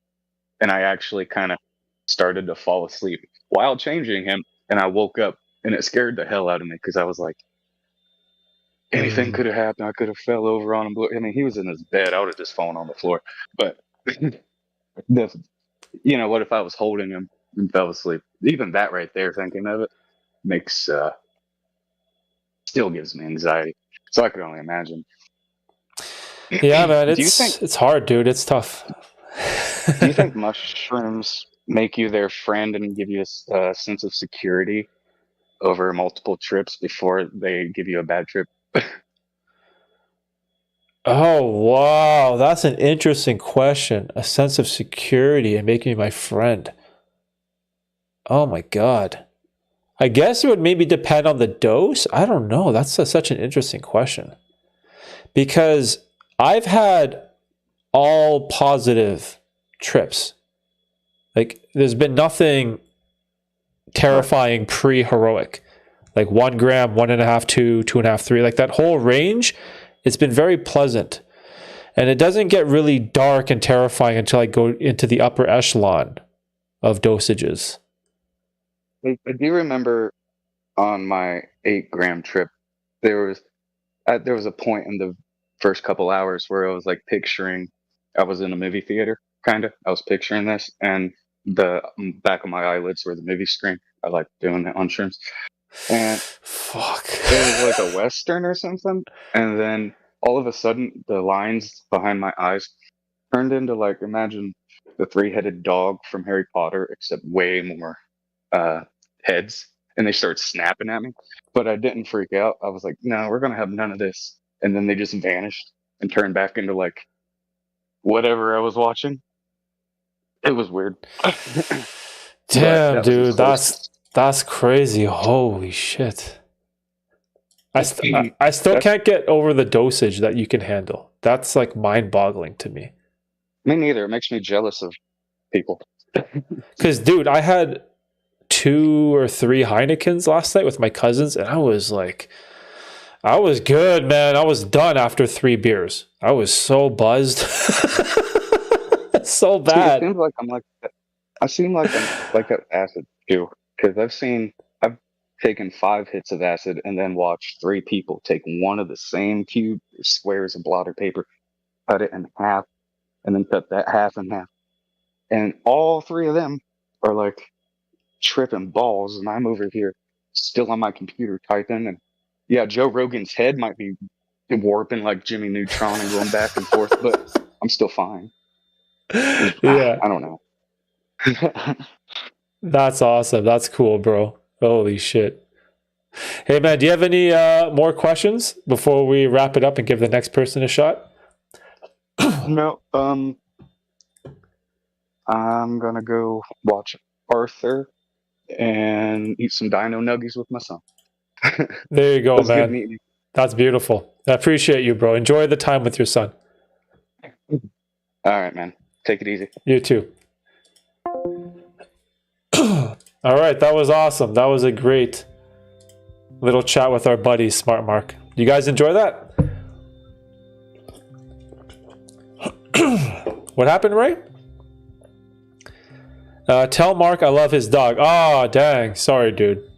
Sorry, Ray. Yo, this is fun. This is fun. Let's get the party going, man. We're so behind.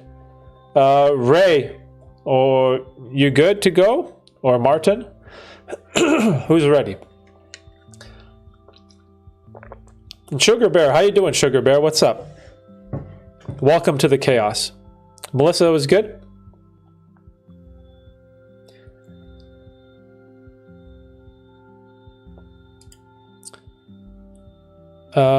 Yo, Martin, are you on Discord, bro? Excuse me, I keep coughing.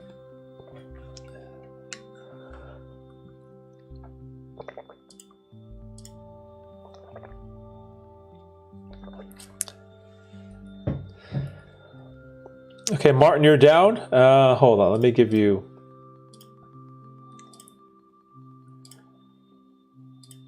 I can't see if you're in the Discord or not, Martin. Here's the link. Yeah, your name is Gooch? Oh, I see you. Oh my god. Bro, what is up with your picture? Yo. Okay, let's call our buddy Martin.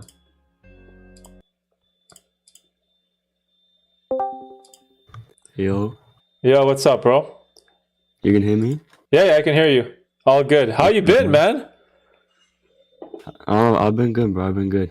Been a bit of a slow year, but well, last year anyways, but I've been good. What about you? Dude, just, same old, just keeping on with the business, the channel, all this stuff. We've been doing well lately. But how's your whole school situation, the business? We haven't talked in a while. Cool. Well, I quit what I was doing before, the thing I was complaining about. And you know how I was telling you, oh, if I go to college, I have more free time, this and that.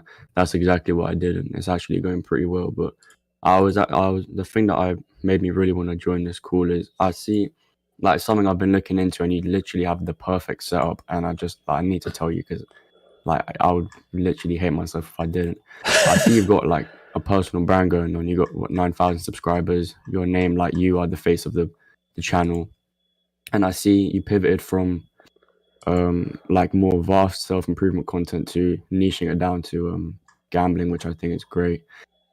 And I think what a very smart move on your behalf would be, like just from what I've been learning for the past like few months, would be essentially running paid advertisement for yourself as a personal brand and targeting it towards gambling addicts, and they will essentially find your channel through paid ads, like through a directed ad towards them. They click it, they subscribe, and then eventually, after warming up to your content and to you as a person, you can then sell them on. I think the best thing to sell them would be School, like the new platform. Oh, is that Alex Hormozi's platform? Yeah. Yep. It's not his platform directly, but you should definitely start a paid and potentially a free version of that. It's basically like a better version of. Well, it's not necessarily Discord, but you would be able to replace Discord with it. It's essentially you can upload a course on there, forums, live calls, Q&As. It's an everything in one platform, and it's actually great, to be honest. I think you'd benefit greatly if you create one of those, and then I believe you could like skyrocket your business in every aspect if you did that. If you just ran paid ads, increased your like subscribers quite rapidly. Allowed them to warm up to you as a person, and then eventually hook them on a paid monthly subscription to your school. I think you can make a lot of money off that, to be honest. That's interesting. So would you target the anti-gambling stuff in particular? I'd say you target gambling people, not anti-gambling people, because gambling why people. would anti-gambling people pay for you to teach them how to stop gambling when they've already stopped? I say you target people who are still gamblers. Because those are the people that, well, first of all, they already spend so much money on gambling that why would they not spend a little bit of, compared to what they spend on gambling, on you to learn how to stop? And also, I just think it would work out greatly in your favor. Yo, everyone in the chat loves your accent, bro. You're British, right? Yeah, I am. Unfortunately. Unfortunately? Why unfortunately? Yeah. It's just not great here. It's just not great. Hey, my friend, it's the same here. We're having the same issues as you guys. It's very, very similar problems and shit. What, like stabbings? Violence and crime and cost of living. It's just because we're an extension of the UK, right? Yeah. Canada, pretty much. We still have a Queen Elizabeth tax. No, we have some connection with you guys still. With Canada and the UK. I can't remember what it is. There's something like that, but we have very similar problems. But the school thing is interesting, though. Is it SKOOL? Like, what's the... Yeah, SKOOL. Like, I genuinely think this would be a great move. Because I don't think organic growth is great, especially for such a niche like type of content that you make, which is like gambling, anti-gambling. I don't think it would reach that many people without running some sort of paid advertisement. But because you already have such a good personal brand set up already, and you're so like on it, live calls, like content, like good quality content, providing genuine value, and to like people that would genuinely like what's the word? People who genuinely like improve from the content that you make, this is something that you could genuinely scale and make into quite a big business, in my opinion. Like, there's a woman who does exactly what you do, but instead she teaches people how to knit, and she's making like 17 grand a month off that, and she lives in Dubai. There's another guy who teaches people how to what was it? I think it was like flip cars, just like a lot of niche things, and they're making obscene amounts of money from it. And that could be you. Like, that could genuinely be you. Yeah, that's interesting. I never thought about taking it that direction, because what I did is I started doing one-on-one coaching on my website. Mm-hmm. And at first I was very conflicted about charging people, because I'm like, fuck, I'm going to charge people money who are struggling with money. It sort of made me feel bad. I wouldn't say that people that struggle with money. I would say that people that just struggle with the way they manage their money, but they still have money to give. So if they're better off giving it to somebody who can provide them value than a casino who's just going to take it all. Yes, that's true. So that was the same conclusion I came down to, because I was also like, say they book this call and they pay the 150 or whatever. There's been guys that I've talked to that they're gambling away like 50 grand every week. And I'm like, if 50 grand that's like 150 is nothing in comparison to 50 grand. If I can give them some information that can maybe help them get through that type of stuff. The only thing that's hard, and it's hard for me, is the stories that people have and the things you hear. It's very disheartening, right? Because I hear people gambling away their mortgages or their kids' education funds, and some of it is like, fuck, man, it's so hard to listen to some of that stuff sometimes. It's tough. That's what that's what people say to you. Yeah, like I get these calls sometimes, right? These coaching calls. And it'll be like, gambling. I want to stop playing poker or roulette or blackjack. And then I go through my process, asking, okay, so what's going on? How often do you go? Are you in debt? Do you have credit card debt? And there's been a couple guys that gambled away their kids' education, university funds, and like his wife doesn't know. There's another dude that took out like a second mortgage and he's in debt. And I'm like, fuck, I don't know how to help some of these people. And so it was very hard for me from a coaching perspective to kind of focus in on the anti-gambling stuff. So I'm sort of at a crossroads. Yeah, man. I mean, I would say that's not necessarily your fault that you struggle to help them. I say they just, like, at the end of the day, there are still people, there are a majority of people out there who you can help. Obviously, those people I'd say are not anomalies, because there's quite a few of them, but I wouldn't let that deter you from taking like your brand any further, just because there are people out there who you can't help, because there are obviously a lot of people who you can help and you're currently missing out on helping by like not doing it. But that's true. Definitely look into it, because I don't see how you would fail. Like, I think you'd be able to quit your jobs, you'd be able to do everything and take this like to the next level if you genuinely like fully locked in on this little like plan. Mm-hmm. Yeah, that's one thing that I kind of struggle with, is being a good entrepreneur. It's sort of like a skill that I lack. And I know that, like, it's something that I need to get better at. Yeah, man. It's like, I say, again, if you ever want me to like tell you the plan again or write it out for you or something, or send you some links, I can definitely do that, because I've never seen a better like opportunity. Like, the blueprint is there. Like, you've already built up everything. It's only a matter of just executing these small little steps, and everything will just come to you. It will just come flooding in, like almost too quick for you to even be able to comprehend properly. Oh, damn. What do you think about courses versus coaching? I mean, that's the thing about school, is you get both in one platform plus forums and stuff. But coaching is a little bit more high ticket, but it's infinitely less scalable, because coaching, you have like a set 30-minute or hour time frame which you have to abide by, and you don't get too much money off it. Whereas courses is completely scalable. It's a one-time product that you make. It takes you however many days to make, and then that's it. You can just sell it on repeat a gazillion times. Whereas courses, coaching, you have to keep redoing it over and over again. So I'd definitely stick to courses, and then maybe doing a bit of coaching on the side and increasing the prices. Oh, I see. That's interesting. So there's one thing about my channel, I guess maybe not too many people know about it. So this channel with my name, my brand, or whatever you want to call it, this is my fun channel, where I don't really try too hard to make money. And I have other channels that have way more subscribers than this one, which I use to just focus on income. So maybe I could maybe we could talk after. I can tell you about the other channels that I have. Yeah, if you want to talk to me after this, you can just text me on Discord or whatever. No, I don't mind hopping on the call whenever. But I would like, in my personal opinion, I'm not sure what those other channels are, but this one is definitely the one that would make you the most money, because I'm assuming the other ones are like more entertainment based, if I'm not wrong. Yes, correct. And they're like very niche, super niche down. Yeah, I would suggest that what you're doing right now on the Derek Bearsy channel is definitely it's like Hamza. It's like Hamza Ahmed. It's the exact same thing. Hamza, like, what did he try to rap and other stuff, but his stuff, people resonate with him as a person and the value he had to provide. Same with the value you have to provide to like literal gambling addicts as a personal brand. Like, people aren't just resonating with what you're saying, they're resonating with you as a person, which is why they'd be willing to give up so much money to you. So I'd say this is definitely the channel you want to scale. But yeah, I wouldn't mind checking out the other channels as well if you want.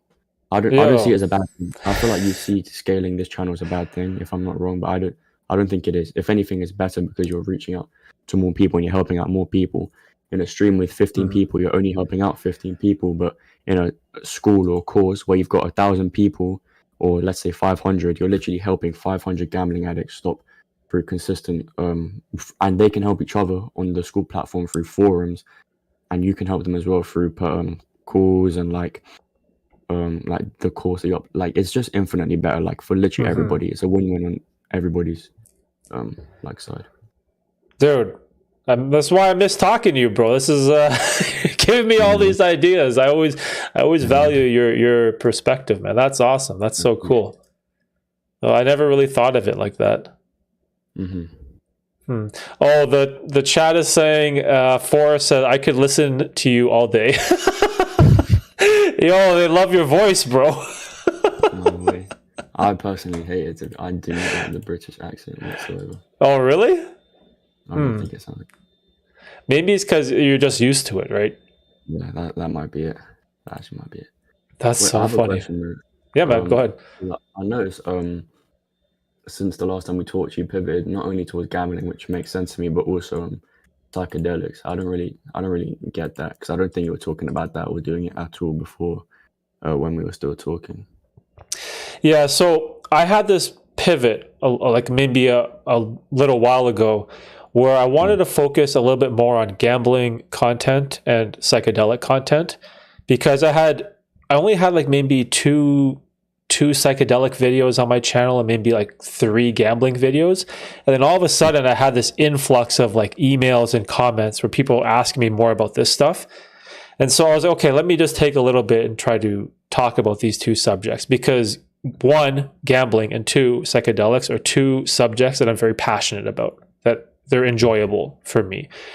And the psychedelic stuff is cool because there's a lot of scientific information with helping people's mental health when it comes to things like depression and social anxiety. And I've had a couple coaching calls in regards to that too. But in terms of the YouTube algorithm stuff, I got all these strikes and shit on my channel because of the psychedelic stuff. And so I had to delete all of it. So it was actually this past week, I had to delete everything, and I had to get a YouTube employee to re-review my channel to get it like remonetized. And so I just went through this horrible process, and they approved me. I think it was 2 days ago. And so the live stream is fully monetizable again. But yeah, I just kind of had to step away from the psychedelic stuff because too many YouTubers were getting banned. And I'm like, yo, I don't want to get my channel banned. So that kind of niche is sort of gone, and we just leave it for the live stream. We get like questions randomly come up, and that's the only time we sort of talk about it. Yeah, I was scrolling through the channel, but I couldn't find any. But I remember seeing them before. But I would have recommended that to as well, to be honest, taking them down. I believe sticking only to one specific niche like gambling, I think that's the way better niche to stick to.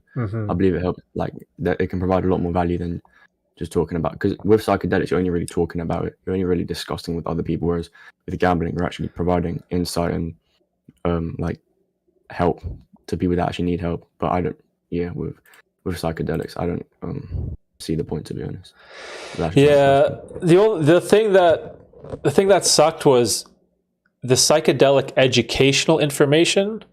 Like those videos, they would blow up like crazy. I remember one video was getting like 20,000 something views like right away, but then they got permanently banned and deleted by YouTube. So like you can't even you can't even talk about the educational side of the stuff. So yeah, I'm just sort of like going to stay away from it. It's a little unfortunate, but it's sort of just what it is, right? Yeah. I get you. Oh, Afro is saying you should start a podcast. I think that's the last thing I'd start. I don't know. I don't think like again, the only thing I care about is making money. I think like that's literally all that's been on my mind. I wouldn't even consider starting a podcast because I wouldn't know what to talk about. I like all I want is to create some sort of system that just generates me an ungodly amount of money to the point where I don't know what to do with it. That's really my goal for the next few years. And I think the last time I spoke to you, that was also my goal. But how old was I? Like 15, 16. I thought I knew what I was talking about, but I just didn't. And I look back on it and I'm like, damn, I did know what I was talking about. Like the concept was there, but the actual application of it to real life was not there. So I look back on it and I'm like, damn, like what? I cringe a little bit. I'm like, what the hell am I talking about?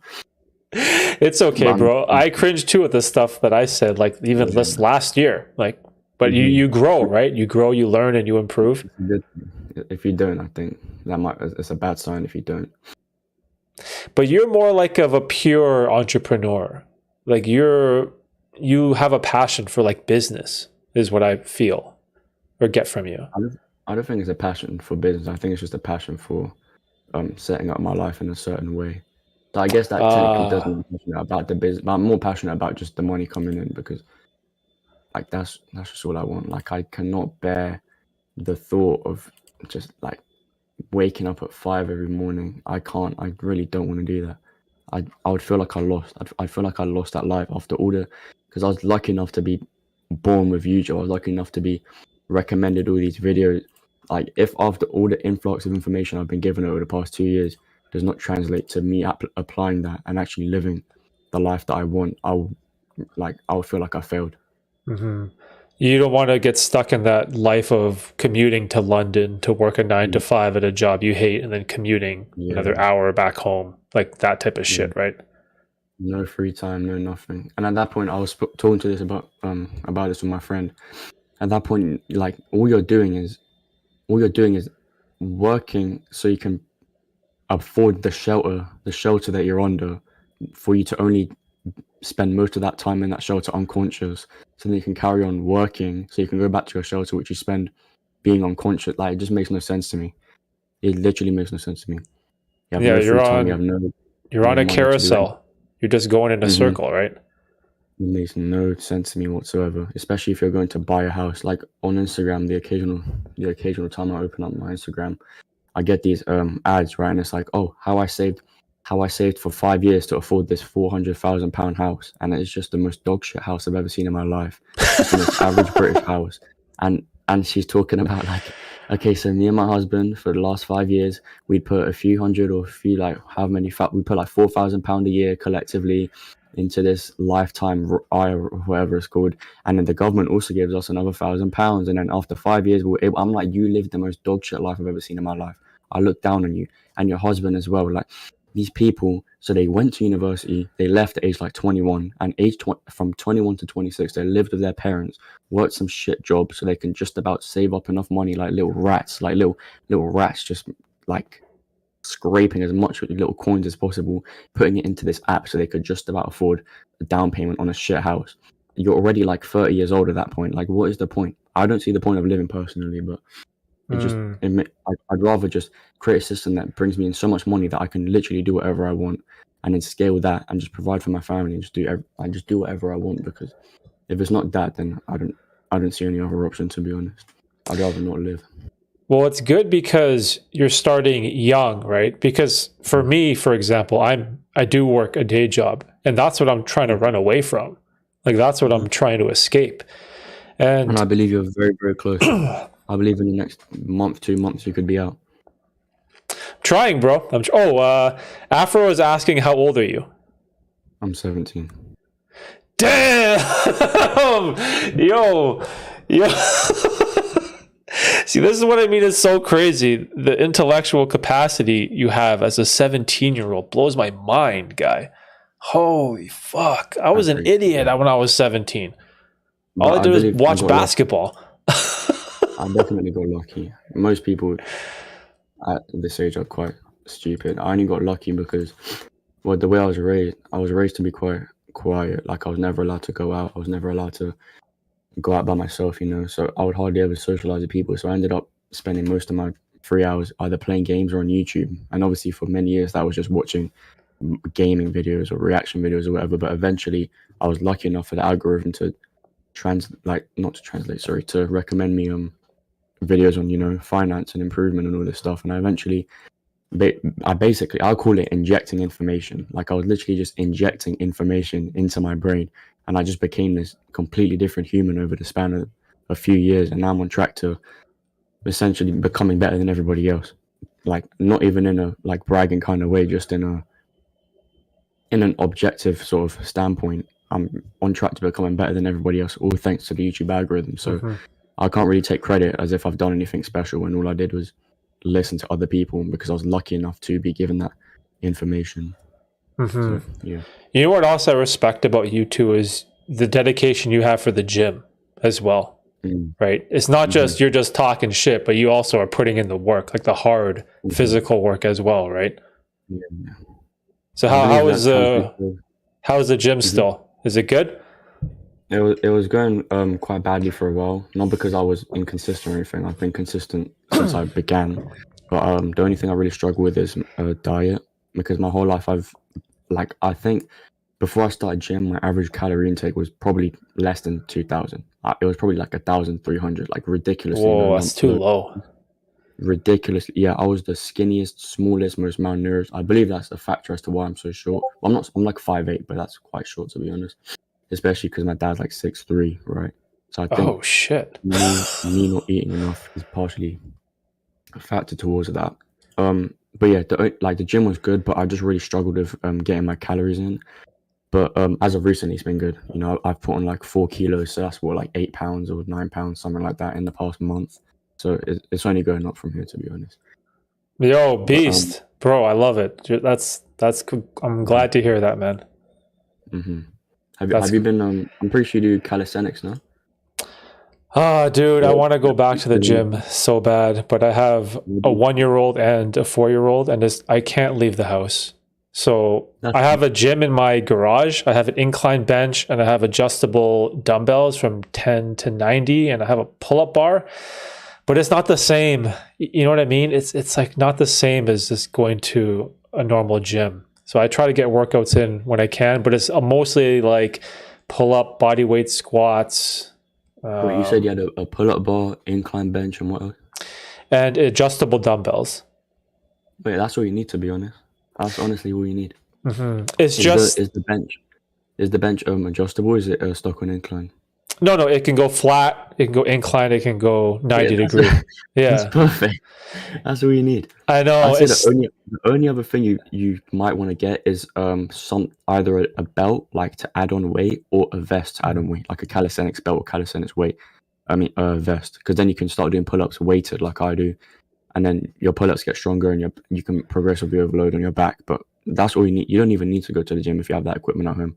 You're quite lucky to have that. Well, not lucky, but you're quite like that. Yeah, my thing is, it's like I'll be starting a workout and then someone falls and hits her head, or someone needs a new diaper, or someone wakes up from a nap, or someone needs milk. So it's like, it's so hard to get just half an hour in uninterrupted. Like that's my biggest problem. Like it'll be like, I'll be 8 minutes in and then, something crazy is going on. I gotta, But after that crazy thing happens, are you able to go back into your workout? Sometimes I can, a lot of the times no. It's just like, because here's the thing, when, kids, they want to play with you, they want your attention, they want you to hold them. It's like, you got to be a good dad, right? Like that always has to come first. So for me, I've been, my gym and my fitness has been definitely lacking the past 4 years, I want to say, since I canceled my membership. I'm reading a comment right now. Someone said, people should stop thinking of how to make money, but rather how you can make a change. once the change starts, people see the value of what you do. Oh, but I was about to flame him, but he's actually right. My bad. Sorry, it caught my eye and I thought like I read some bullshit, but I didn't. My bad. What's up? Oh, I see what you're saying. Make a change. No, I see what you're saying. Yeah. You need to provide value like you're doing now, and that's if you monetize, that money will come in. So I thought I read some bullshit, but it's true. But yeah.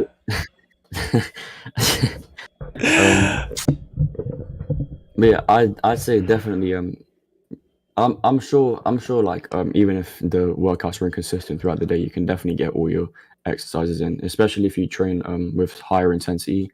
Instead of thinking, oh, I need to spend an hour in the gym because I'm going to do 10 sets of this, and I say you just bang out super high effort, hard, heavy sets to the point where the reps look like you're literally going to like shit yourself. Like that was me today. Like I looked like I was literally going to like shit myself because I was pushing so hard.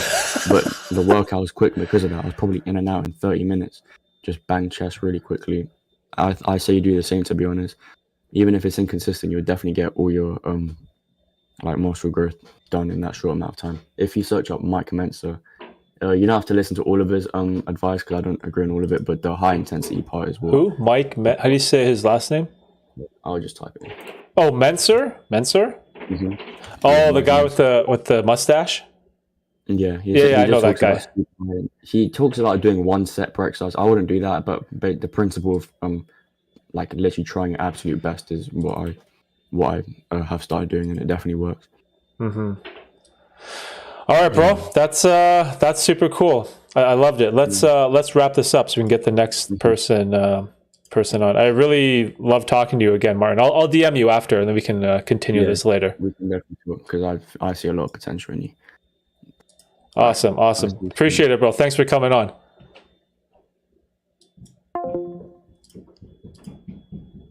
Yo, that was my buddy Martin. Bro, can you believe that? That dude's 17. Ray said he wants to talk to you, Martin. I'll hook you guys up after. Ray's another young blood in the entrepreneurial game. See, this is why I say this a lot. It's good to have a lot of different people with different perspectives, different ideas, instead of subscribing to one type of ideology, because you learn so much, especially regardless of their age, right? And this is something that a lot of old people struggle with. They'll see someone like Martin, they'll be like, yo, he's 17, he doesn't know anything. But if you just stay open-minded, like you can learn so much from the younger generation. Like these guys are so smart nowadays. So I loved it. Afro says, great talk, Martin. Yo, this is going well, man. I'm loving this. This is blessed. Yo, Ray, you good? You want to come on? Ray's another young guy. That was awesome, Martin. I'm impressed. All right, Ray, let's go, man. I'll send you an invite.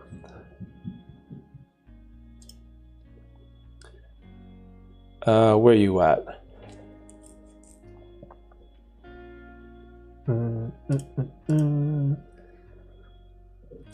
Fresh ideas. Yo, and you guys loved his accent. That's cool. The British accent, right? Oh yeah, Ray, come on Discord and I'll send you a call.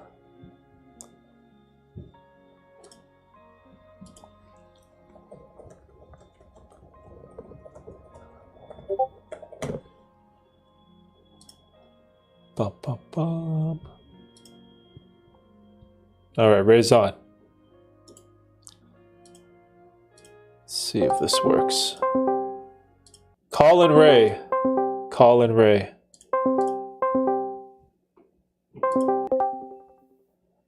Yo. What's up, bro? Yo, you hear me? Yeah. All right, we're good. Yeah, you're good. Yo, Kobe. You got the Kobe picture. Oh, yeah. Yo, you like that, our buddy Martin?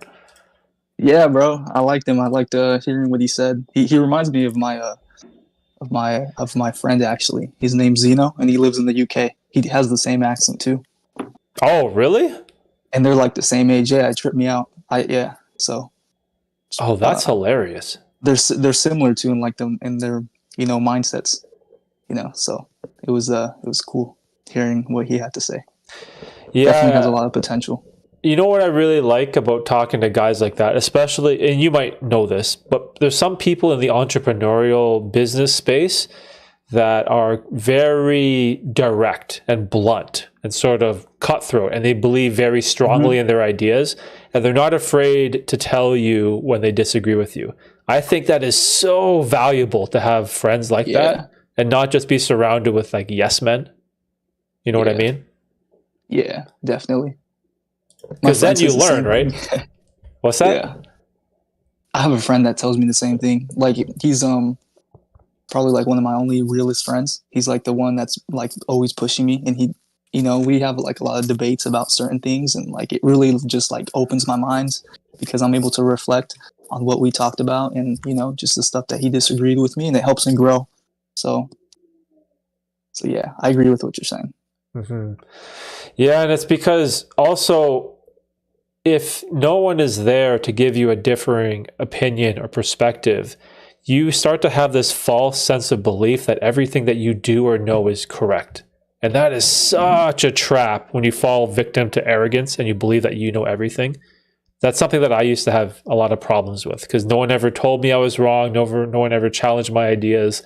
And now I'm like, man, I still have so much to learn about the world. Like, look at that. Just talking to a 17-year-old. Like, holy shit. Guy's like schooling me on business.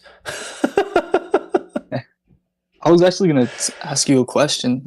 So I plan on starting a business, and I wanted to know, like, just, your ideas, because I'm still starting. I was trying to figure out if I should start like an LLC or should I just do like a sole proprietorship. Like I was kind of like just unsure on which route to go down.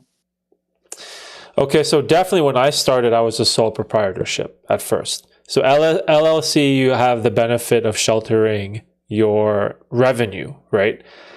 But things are very different in US compared to Canada. So I would definitely get like an accountant or some type of professional. They can walk you through the benefits because it's going to vary depending on the type of business you have.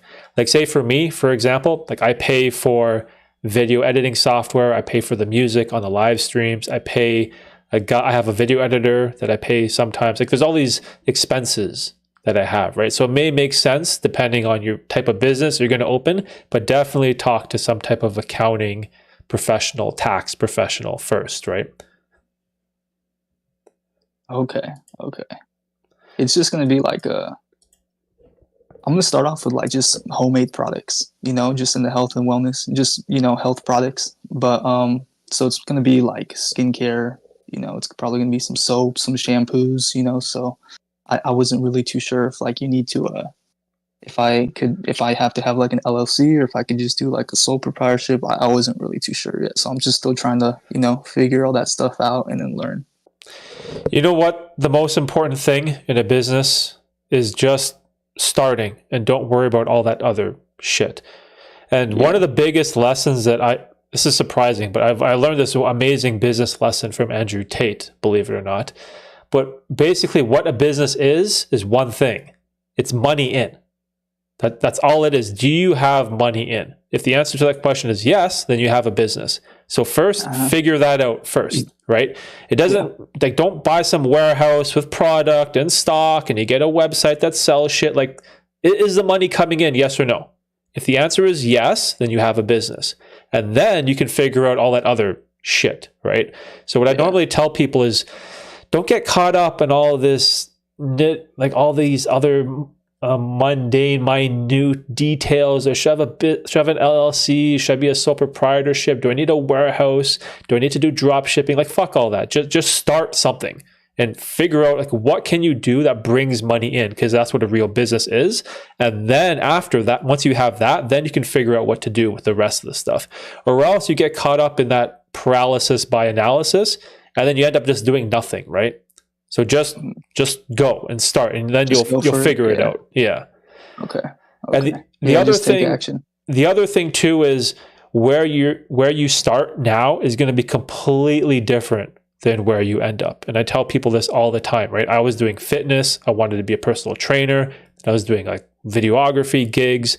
And all of a sudden now it's like YouTube, now it's coaching, now it's streaming, now it might be the school thing. Like, see how the path diverges all over the place, right? But if you don't start, you're never going to see where that path goes, right? If that makes sense. Yeah. So just start it, dude. What's the ideas other than the health? Is it like just selling health products and skincare products? Like what is the business idea? Well, yeah, it's just going to be that, just to start. And then as I obviously, if we start making some income, then I'm obviously going to expand and grow and just do like supplements. And hopefully in the future, I could have like my own grocery store or maybe start like a restaurant, because I'm sure you've watched some of my videos, but like I'm a very health conscious person. And I love like just the cleanest and purest stuff, in our foods, because like nowadays, it's like there's just a whole bunch of crap in our foods, and then I'm not sure if you're aware of like the seed oils and how toxic those are and the effects that has on our body. And I say all this stuff from experience, bro, because growing up I had a lot of health issues. I suffered with like migraines. I used to have like a learning disability, bro, which was severe. And like just I was told that I was never going to make anything of myself. You can't change, it's your genetics, and none of that was true, bro. None of that was true. Once I started educating myself on nutrition and started being more health conscious, just the stuff that they're putting into our foods, and I started to make these lifestyle changes. I got off all the prescriptions they had me on. Dude, all the health issues I had, they don't even exist anymore. I literally like cured it. And I know people don't like to hear that, but it's really like a cure because I don't struggle with it. And it's been years, bro. So I like to just tell people that story to give them hope, because a lot of people, bro, are struggling, bro, with their health, and your health is the most important thing. Like I had asthma growing up, had high blood pressure, had chronic migraines, bro, and then I was also like dyslexic, had a severe learning disability, and so it's been a journey, bro. Wow, that's crazy. So all of that, the dyslexia, the migraines, it all is it all gone? Like what's going on now? Yeah, it's just not noticeable, bro. It doesn't affect my day-to-day life like it used to. So I don't know if you watched my recent video, but I uploaded a video talking about that, like my learning disabilities and how I overcame it and just what I did and whatnot. I told my story. So I'm going to make a part 2 to that, like just breaking it down step by step. I'm going to do a PowerPoint. But dude, like I couldn't follow the simplest instructions. I was super slow. I was literally put in like special education classes, bro. Like that's how bad it was.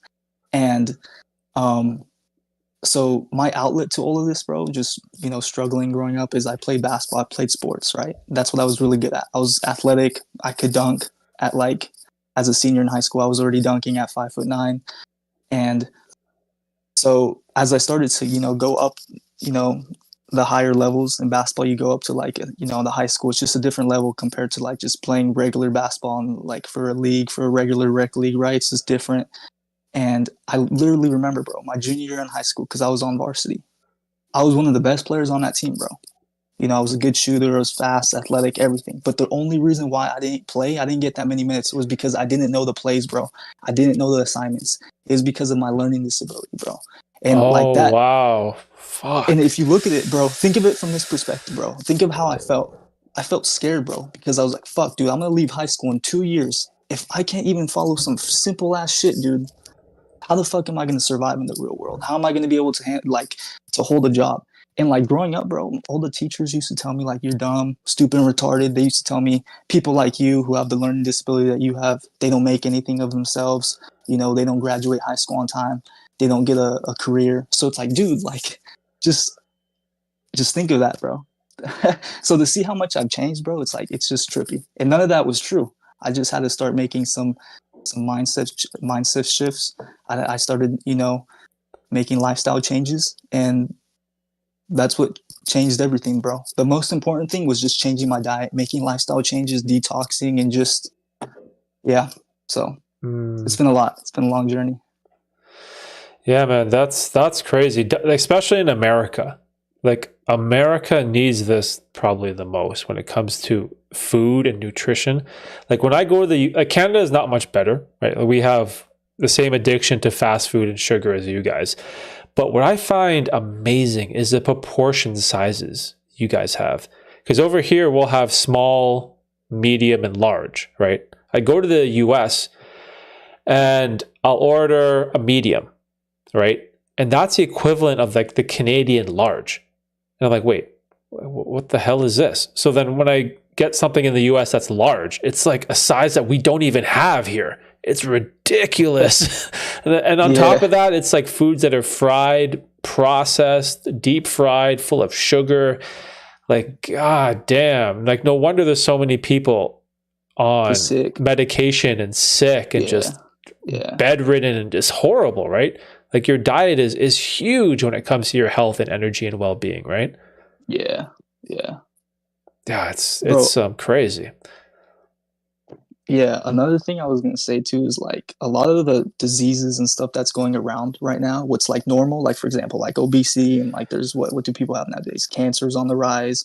Like just because that's normal in society doesn't mean it's normal. Like that stuff really, it shouldn't really be normal. It's just, we just being fed so much crap and, people's bodies are just toxic and, there's like a whole bunch of problems going on and people make it more complicated than what it really should be. You just have to make lifestyle changes, dude. That's really what it comes down to. And everybody's just looking for like a quick fix. Nobody wants to make lifestyle changes. So I'm not really a big fan of none of the prescriptions, dude. I used to take all that stuff growing up, and I saw how it really messed me up. So it's crazy too. Like, because when I was a kid, like just giving kids drugs when they're sick, it just kind of just blows my mind. It doesn't wrap around my head correctly. It's just a trip to me.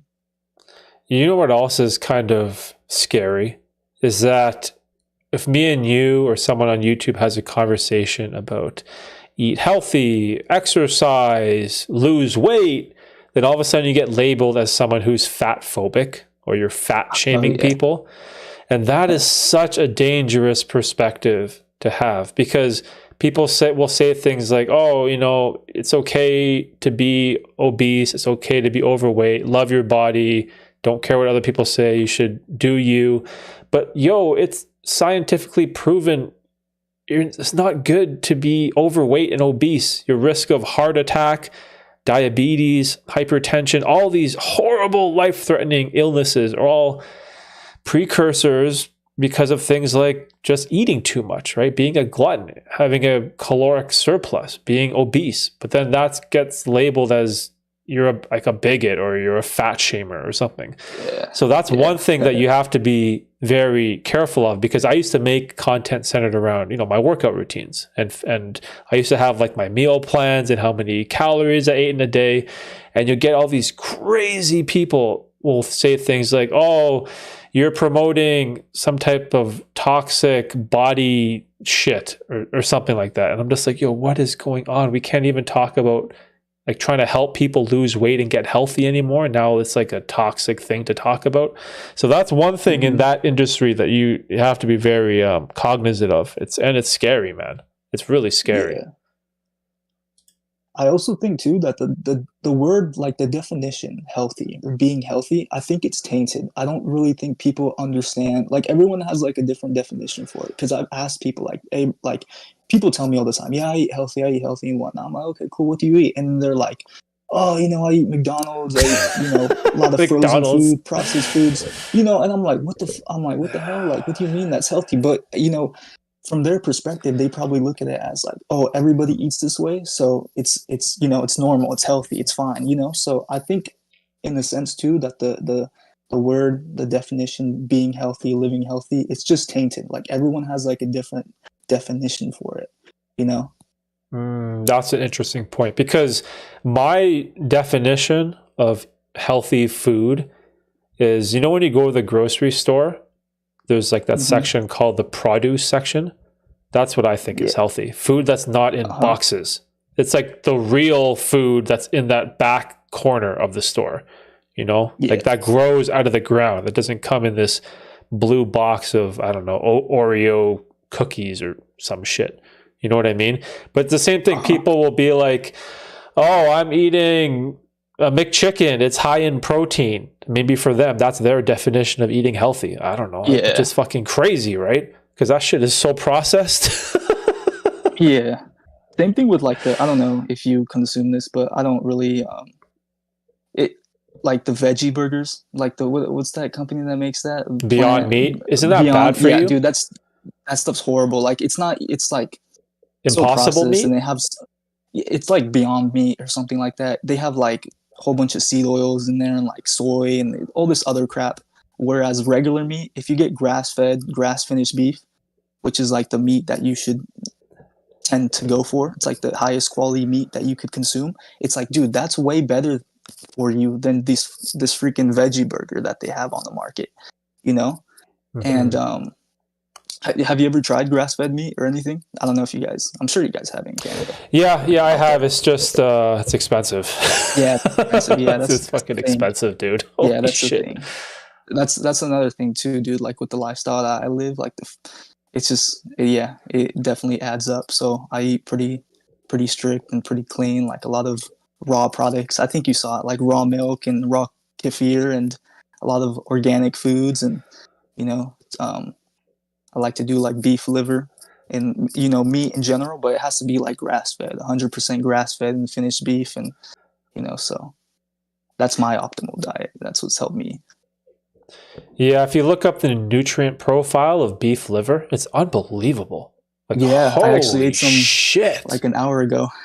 It's crazy, dude. It's like just the vitamins and the nutrients that something like the liver provides. But what's funny about your list is that the raw milk, I think it's illegal here. It's like all milk in Canada, I'm pretty sure it has to be pasteurized and it's controlled by our food and health. Again, it's like it goes back to like propaganda and all this other shit when it comes to what is healthy. Because some people will say like, oh, I'm going to be healthy. I'm going to stop eating meat. Well, like, oh, like, fuck.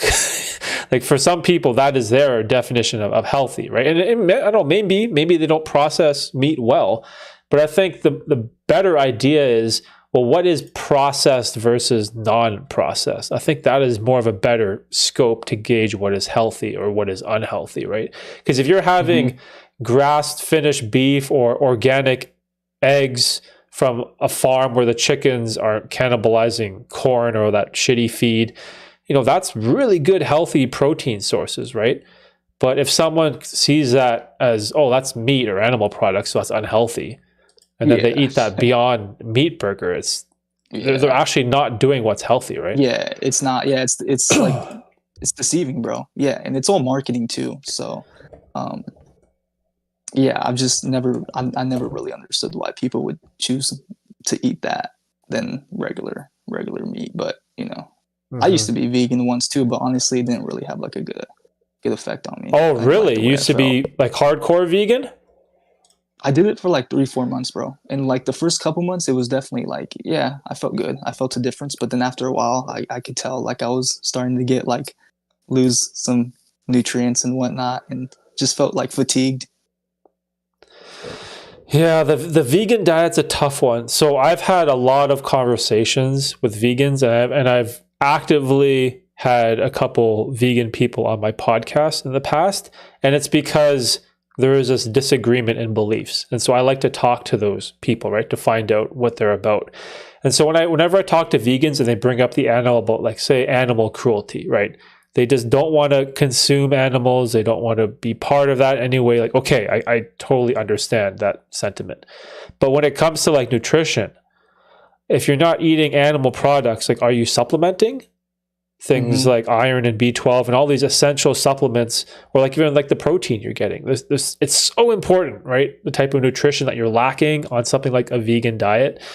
And it's such a difficult subject to talk to people because most vegans get defensive because it's like a religion. It's a veganism. It's like a religion they subscribe to, and they defend it at all costs. And it's hard to have a rational discussion with those people.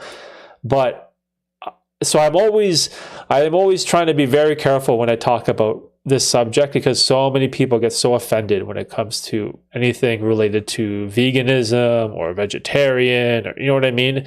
It's like a touchy subject that we have in society nowadays. Yeah.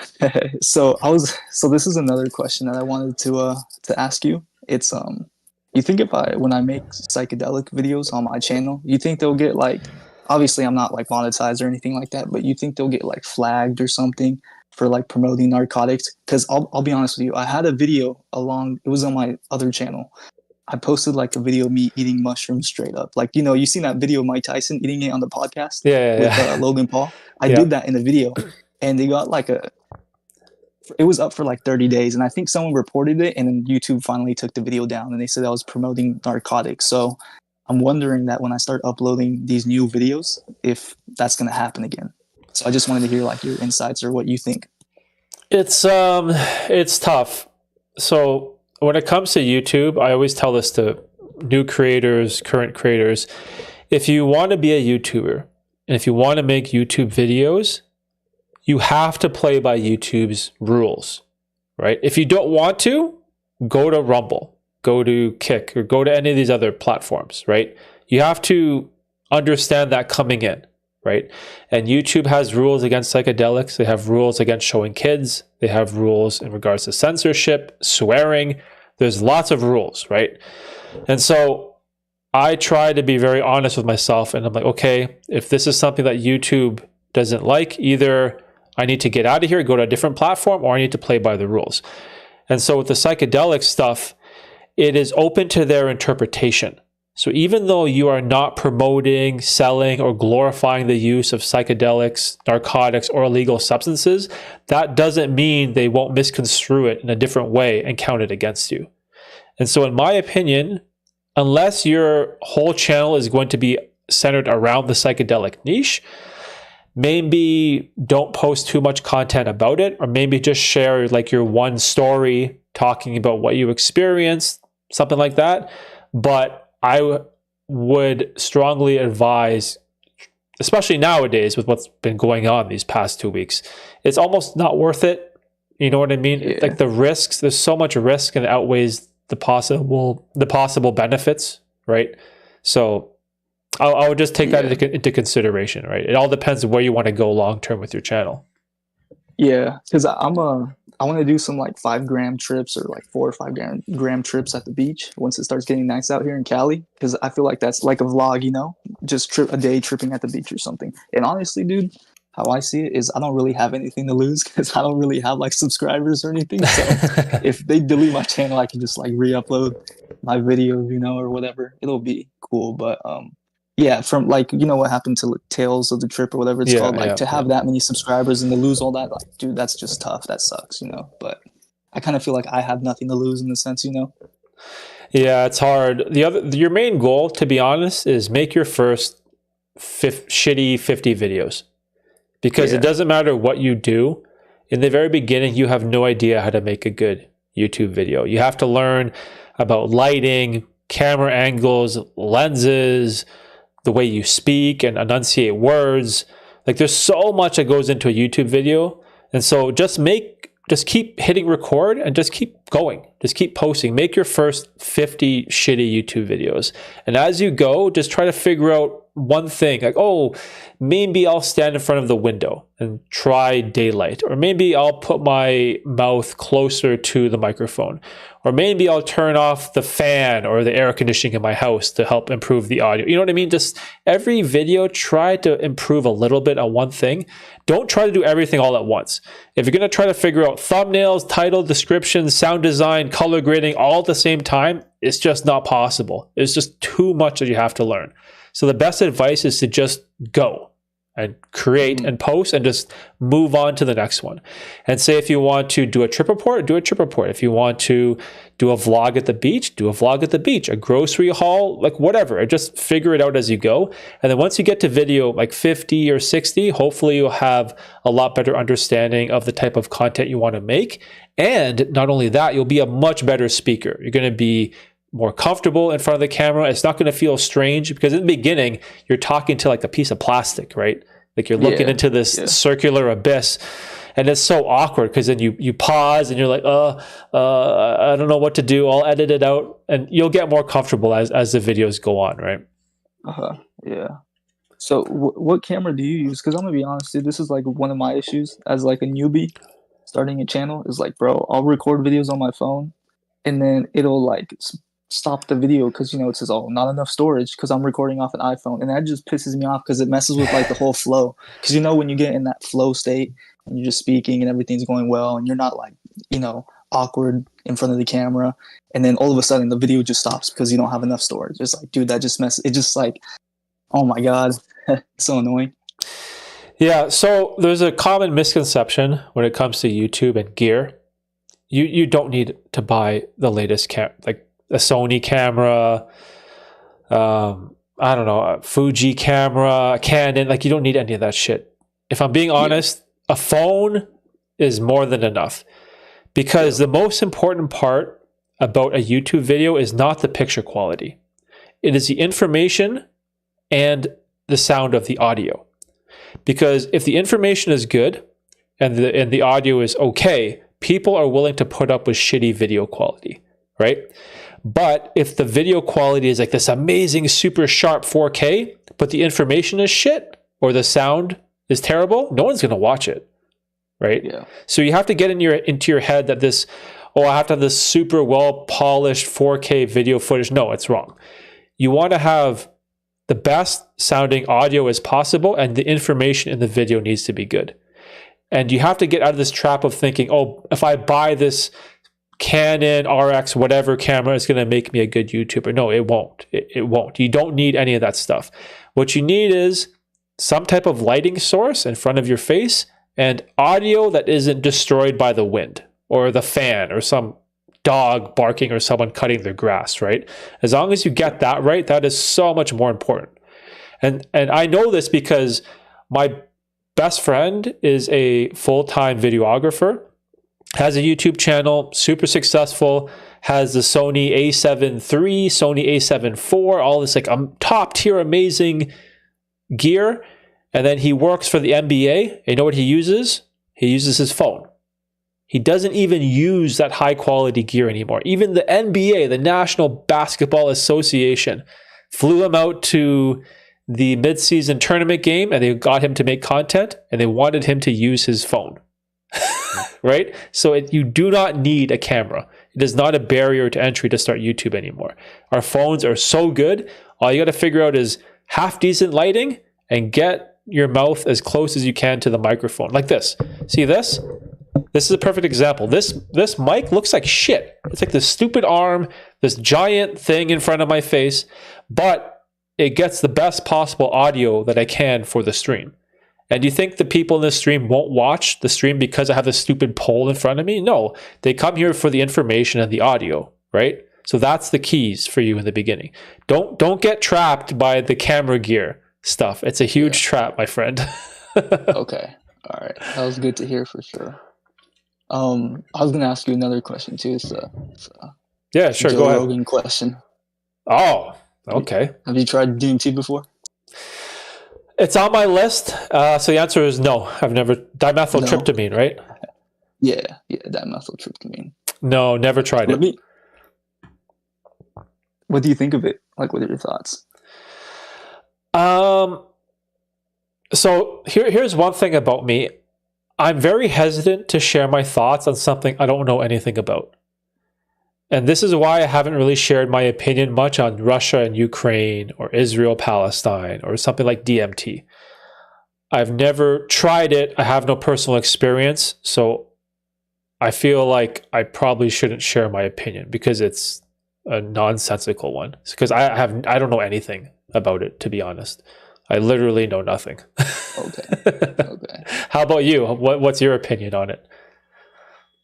I've tried it a couple of times. I did it, and the last time I did it was in November. It was November, and I was in San Francisco, and that's when I took LSD. I think I told you I took it in San Francisco, LSD, and then I went to the Warriors game, and it was just like a trip, dude. It was such a trip. Damn. It was almost uncomfortable. It was uncomfortable. It lasted like 8 hours, bro. Just because how fast the city is, and it's so like chaotic and hectic, and just like, oh my god. But the DMT, it's like, it's something else, bro. Honestly, I get nervous every time I think of it, and every time I've done it, I just get super nervous. Like when I take mushrooms or LSD, I'm like, okay, cool, I'm gonna have like a good time, But like DMT, it's like, fuck, dude, I have to really prepare for that, like mentally, because like I get nervous, bro, to where I start to like sweat. Damn, really? Like you sweat? because it's strong, bro. Like, yeah, it's a lot. It feels like I'm sweating, or like my body, just feels like I'm not intensely, but you could just feel it, like your palms get all sweaty, So that's how it feels. I get nervous when I do it, bro. Damn, that's crazy. You get nervous. Holy shit. And the thing is too, bro, is like I've only vaped it, and I don't like vaping. It's just when I got my hands on DMT, that was the only form I could do it in. So I was like, I'm gonna do it. But I'm honestly like against vaping. That's not me, you know. But that's the only way I could take it, so that's how I took it, Huh. Wait, why is it called the spirit molecule? Do you know? Well, you know how they say that DMT is it's produced in our brains. So it's like in mammals, it's in plants, it's really like all around us. So that's what they consider like it's in your pineal glands, right? And so that's why they consider it like the spirit molecule, because you have like these freaking crazy spiritual mystical experiences. And if you actually listen to a lot of people's like near-death experiences, or like when people are about to die in their final moments, like they could start hallucinating. All those stories, they resonate, they fall into line with what DMT is like. It's super trippy, bro. So like once I took DMT, it really, like I 100% believe now that there's something else out there when we pass, bro. I think that there's another life that we go to, like 100%. And this is coming from someone that wasn't really too religious growing up. But now I'm like, I'm a believer. I'm not religious or anything, but I do believe in a God. And it's helped change me for the better, dude. I just try to be a good person now and just give back. And so yeah. Damn, that's crazy. Holy shit. That's cool, dude. Oh, yo, let's wrap it up to give the next person a shot. But Ray, this was great. Thanks for coming on, my friend. Yeah, no problem, bro. You have a good one. Thanks. You too, bro. See ya. Yo, we're killing it today. That was our buddy Ray. Now this is super awesome. Yo, Kevin's here. What's up, Kevin? I'm up next. Yeah, Afro, bro. You're up next, dude. And then after that, we got our boy Tristan to wrap it up. This is super fun. You guys enjoying this? These call-ins? I'm having fun. This is awesome. Yeah, so far, thanks, Ray, Martin, Smart Mark, Lee, like all you guys that's been coming on. This is making the stream so enjoyable. Let's see. Afro, where you at? Let's call our buddy. Let's call our buddy Afro. AFRH. Yo. Hello. What's up, man? Hello, sir. How you doing, bro? How's my microphone? Dude, it's crisp. It's nice and clear. Oh, yeah, because this is not my usual microphone. This is like a headset I borrowed. Oh, like one of those USB headsets, like for gaming? Yeah. Oh, shit. So what's going on, dude? How you been? Oh, man, it's been stressful lately with university. Yeah, I remember you had the YouTube channel, and then you also were studying through school. Like so what's going on right now? You doing exams or anything, or what's up? Well, I had an exam in December, and now in April I have like a residency. Oh, you have residency. Oh shit.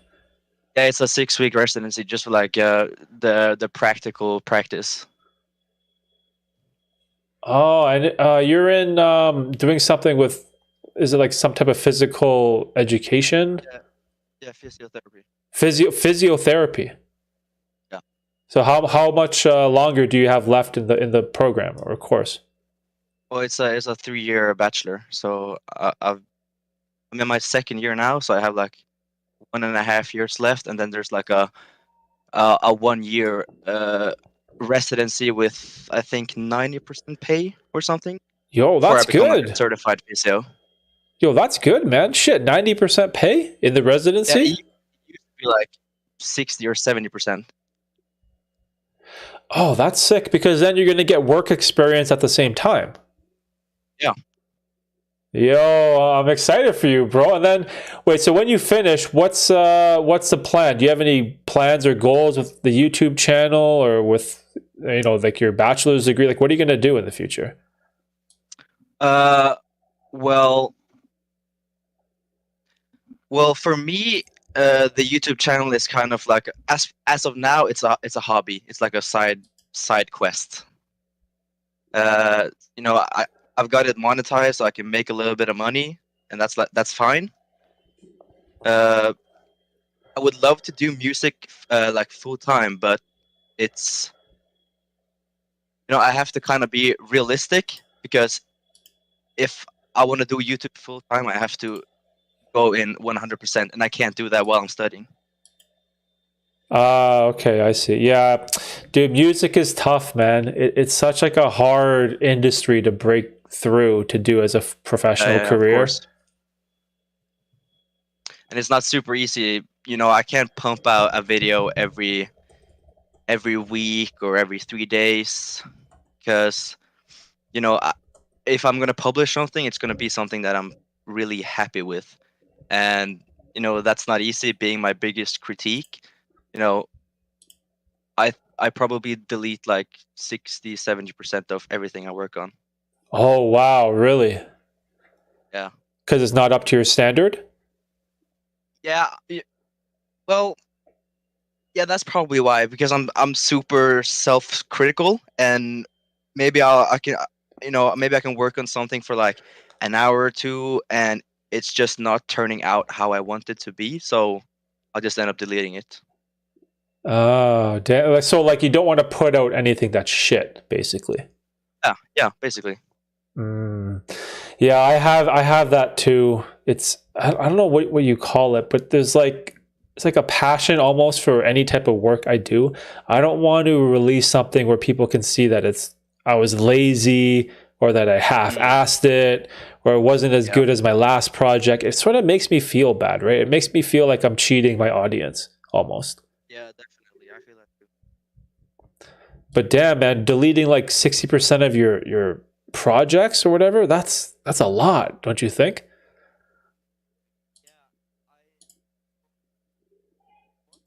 Hold on, what happened to your mic? I can't hear you. You always it sounded like you were in a tunnel and then your mic went dead. Oh, there, it's better. Say something? Hello? Yeah, it's back to being shit. It's back to being shit. Maybe it's my. Oh, there. Now it's good. Okay, awesome. So what were you asking? You're releasing videos or deleting like 60% of your work. Doesn't that seem like you're losing a lot of time or you're deleting too much? Like, isn't there anything decent in there that's worthy of posting or not at all? Well, there probably is. I also have like a lot of, even if I make a project I'm happy with, I won't always release it on YouTube. So I also have a lot of music I consider good on my computer that's unreleased. Oh, I see. Like unreleased stuff. Yeah. Dang. But first and foremost, music is the passion? Is your passion? Yeah. It definitely is. I've been doing it for maybe 6-7 years, and I also played guitar growing up since I was like 10. Oh wow, that's sick, dude. That's awesome. Damn. It's so tough though because I have a lot of friends who are really passionate about music and making music. And it comes from a good place. Like they love it. They're so fulfilled by it. They have so much fun. But trying to make a full-time career monetizing it, it's not that I'm being pessimistic. I'm trying to be like as real as possible. Like the odds are just not in your favor when it comes to something like music, just like sports. Like if you want to be a soccer or football player, basketball player, it's so hard to break that top 1% of 1% of 1%, right? Yeah, because always got to be the best to earn a decent living doing, either sports or music. Hmm. Yeah, it's hard, man. So would you still be content with just maybe doing like the YouTube stuff part-time while you pursue your main career?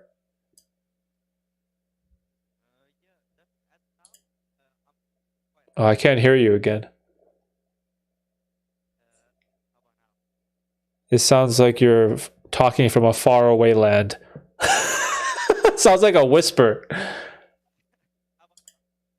No, I still can't hear anything. Because I can see the green light going up Yeah. on your. Oh, there. Now you're back. Okay. Yeah. It's this shitty mic. Oh, boo, Yeah. boo! You're the pro audio guy. What happened? Yeah, because I don't study in my hometown, so my microphone is at my father's house. After I moved out, I didn't bring it. Oh, okay, I see. Wait, so do you like live on campus, like at the university? No. Me and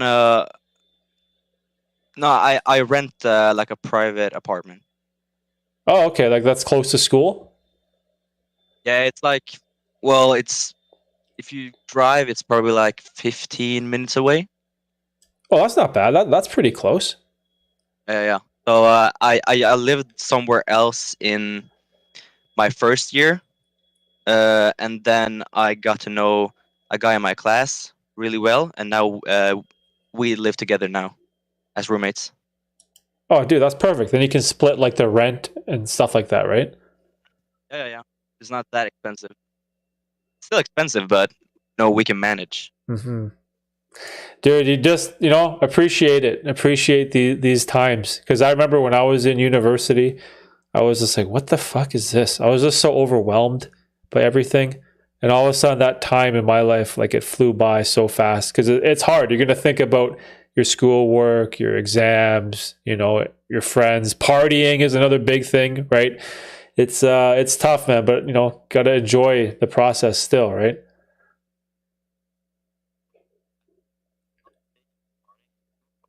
Oh no, I can't hear you. No. No, I hear nothing still. The green light is blinking up. How about now? There we go. There we go. Jesus. Yeah, I was saying I don't usually go out that often. Maybe like once a month. I'm not against alcohol, but I don't. It's not my favorite drug of choice. Mm. Yeah, alcohol is a tough one, bro. Well, especially being into like the whole physical fitness sort of stuff in relation to health. It's so bad for you, just consuming alcohol, like the detriment that it has to your overall vitality and well-being. It's hard because even right now I'm feeling it. I had one too many drinks last night. Today I was like sluggish, couldn't figure out how to get the stream going,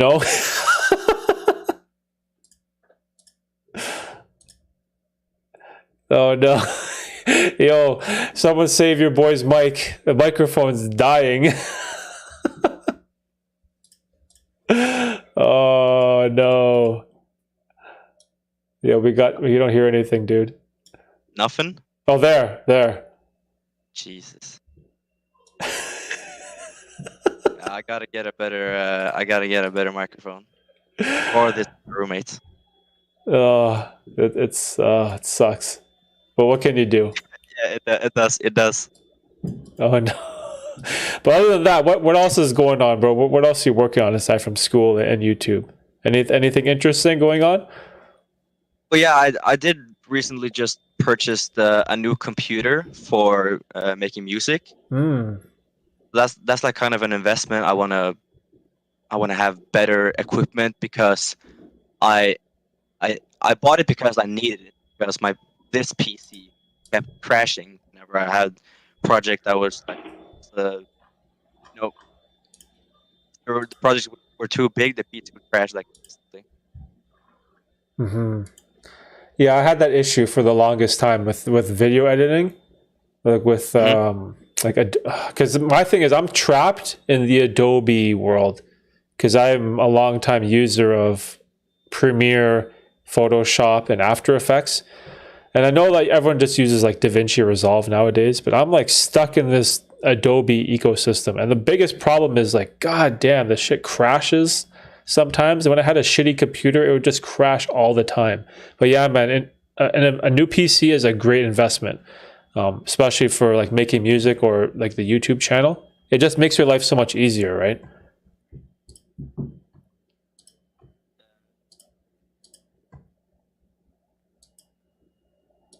Yo, it's every time after I talk, and then your mic dies.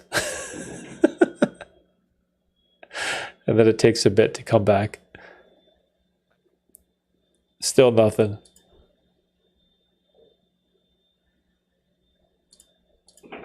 Let's see what the chat's going on. Anything in the chat? Trout, what's up, Trout? How you doing, bro?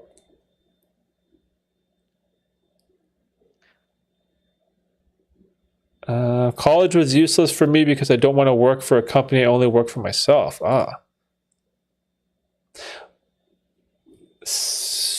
At Lee, job's not done. Still have more time to improve.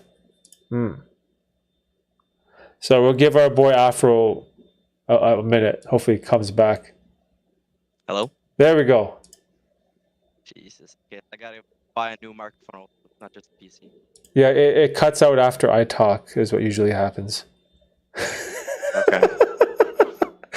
Sorry, bro. Fuck, this sucks. Bro, this sucks. I wanted to have like a good conversation, but it keeps Yeah,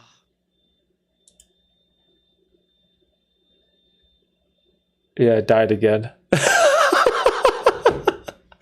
Oh shit. Oh, I feel so bad for our boy. This is god damn it. Oh, I hear you. Sort you of. hear me now? Yeah, I hear you. This sucks super bad because I wanted to have like a conversation, but this is kind of ruining it. Yeah, it keeps going in and out, and then you're like gone. I don't know, bro. Fuck. Maybe I just need to place the mic closer to my mouth. A little ASMR. Yeah, maybe try that. Ray saying, talk to Mr. Derek. Oh, Kevin's in the chat. What's up, Kevin? But anything else you want to talk about quickly while you're still connected, or you want to ask, or what's up? Not really. I mean, if I just want to say shout out Lee. Yo, shout out to Lee. And Derek, if you ever need any background music or anything like that, you can just send me a message. Oh yeah, we got a collab. You had that one sick track you sent me the demo to. It was dope, dude. That song you made was fire. It's like it'd be perfect for a too trip bad report. about the psychedelic videos. I know. Oh, I'm so upset. I'm so upset by that. Yeah, but I can definitely make you some background music you can use. Yeah, I'll have to see what I want to do with the channel moving forward. I'm still not sure, but for now I'm just focusing on the live streams because this is just so much fun. Just talking to you guys and hanging out. It's so cool. Yeah, definitely. All right, well, bro, let's wrap this up. We'll have another conversation another time when the mic situation is better. Yeah, it was awesome talking to you. Yeah, you too, brother. Hey, Afro, appreciate it, man, for stopping by. No problem. All right, take it easy. Yeah.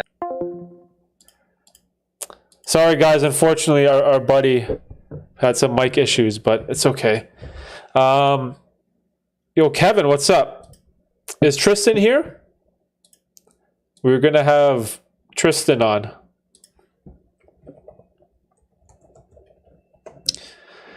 If Tristan's not here, Kevin, you can come on if you want, and then until Tristan gets here. Yeah, guys, check out Afro's YouTube channel. He makes like this dope ass music. We were talking about collabing. He had a let me pull his channel. Let me link. AFRH. Our buddy Afro. God damn it, how come your channel is not coming up? I want to link it. I want to link it in the chat. Here we go. Bam, there we go. Guys, check out Afro's channel. He had like some crazy what was it? Oppenheimer soundtrack that he released? It was bomb, dude. Okay, let me see. What's going on?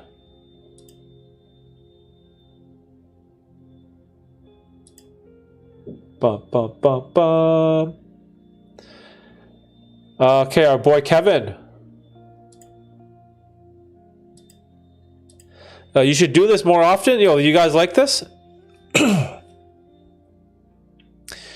What instrument do you play? Me? I can play the piano. I've been looking for a piano. I want to buy one and put it on my desk down here. I want to get back into playing the piano. It's so much fun. Afro, sorry brother. Guys, check out his channel. I don't know if it's the microphone or the fucking something. The Discord latency, it was just, god damn it, sucks. I'll join if that's cool. Yeah, Kevin. Let's get Kevin on, and then Kev, we can hang out, and hopefully Tristan can come by. Yo, I'm gonna take a quick bathroom break. Okay, I'm gonna play an ad. I'll be right back. 1 second. It's been like 3 hours, bro. Give me a sec.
All right, we back. Okay, let's get our boy Kevin in here.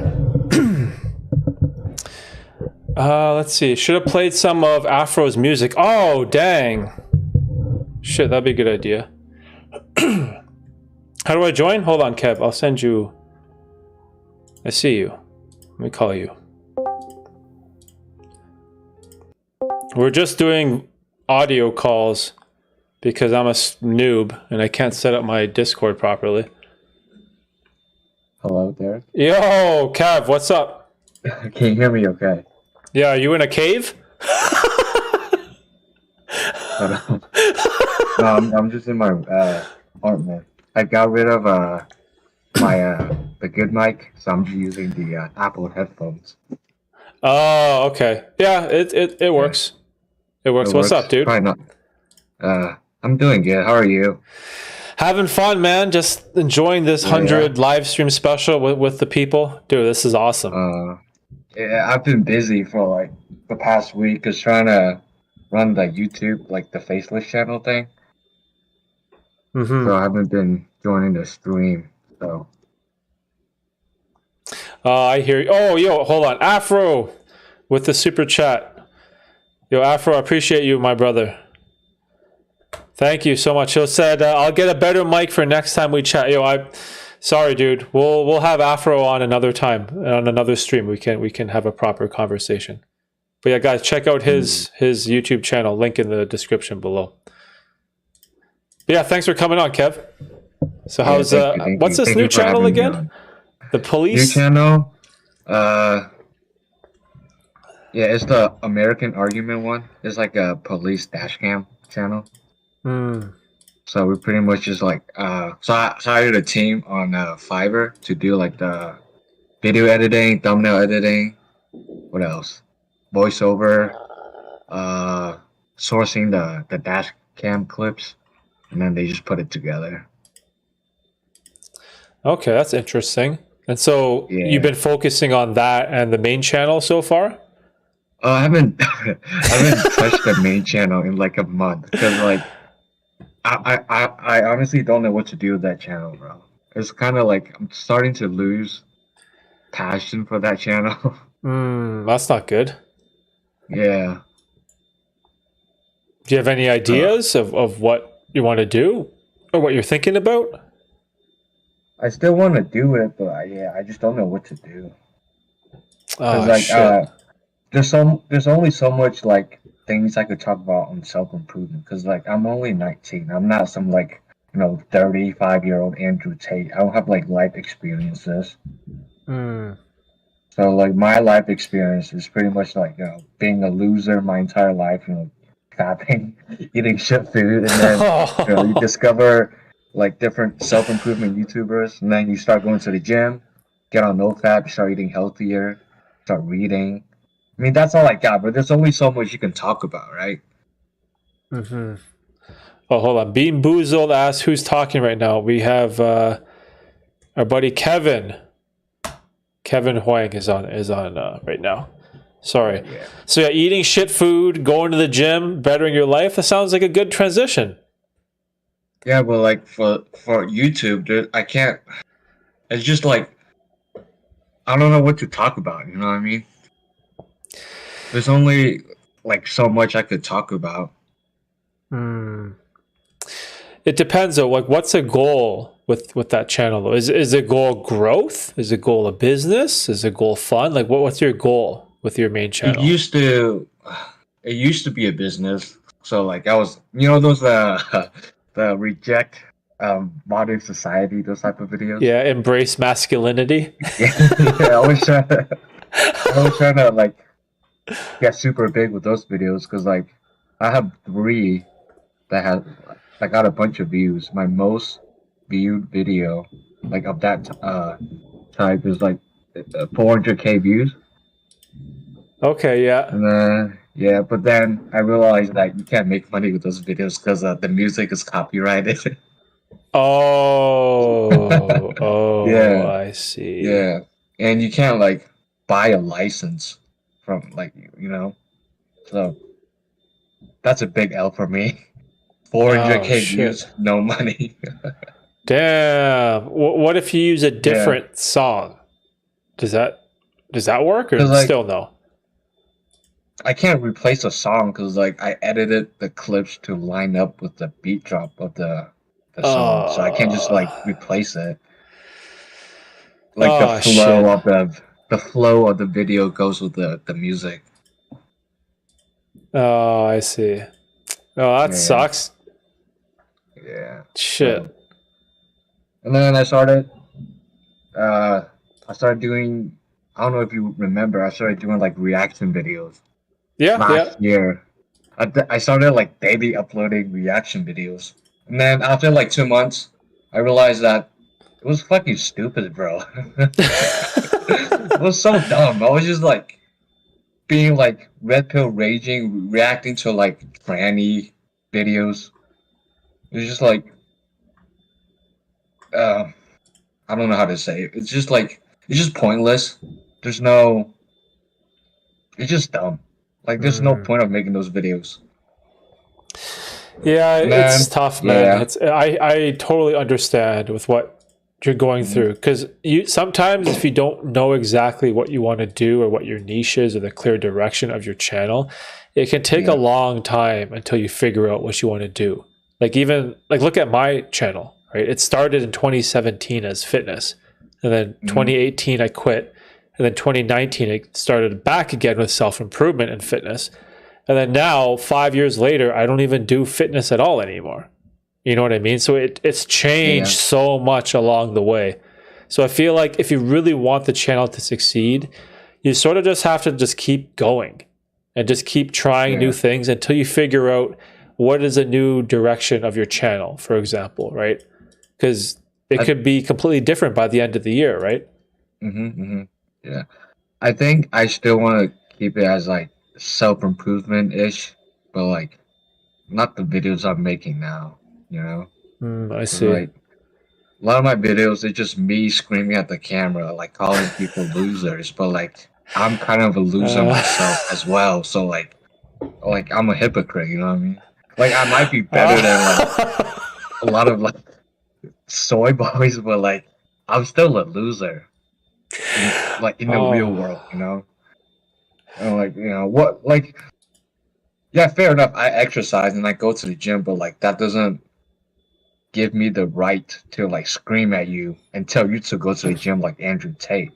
And like I just felt like that's not me, bro. That's not me, bro.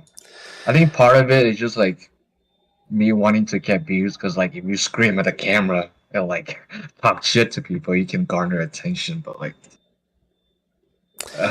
that's not what I Yeah. want to do, bro. Yeah, it's like such a classic problem for YouTubers, right? Mhm. Walking that fine line between doing what you love or doing what gets you clicks. I have a friend who is a full-time YouTuber, and he once said that he makes YouTube videos and they alternate. He'll do one for me and one for you, one for me and then one for you.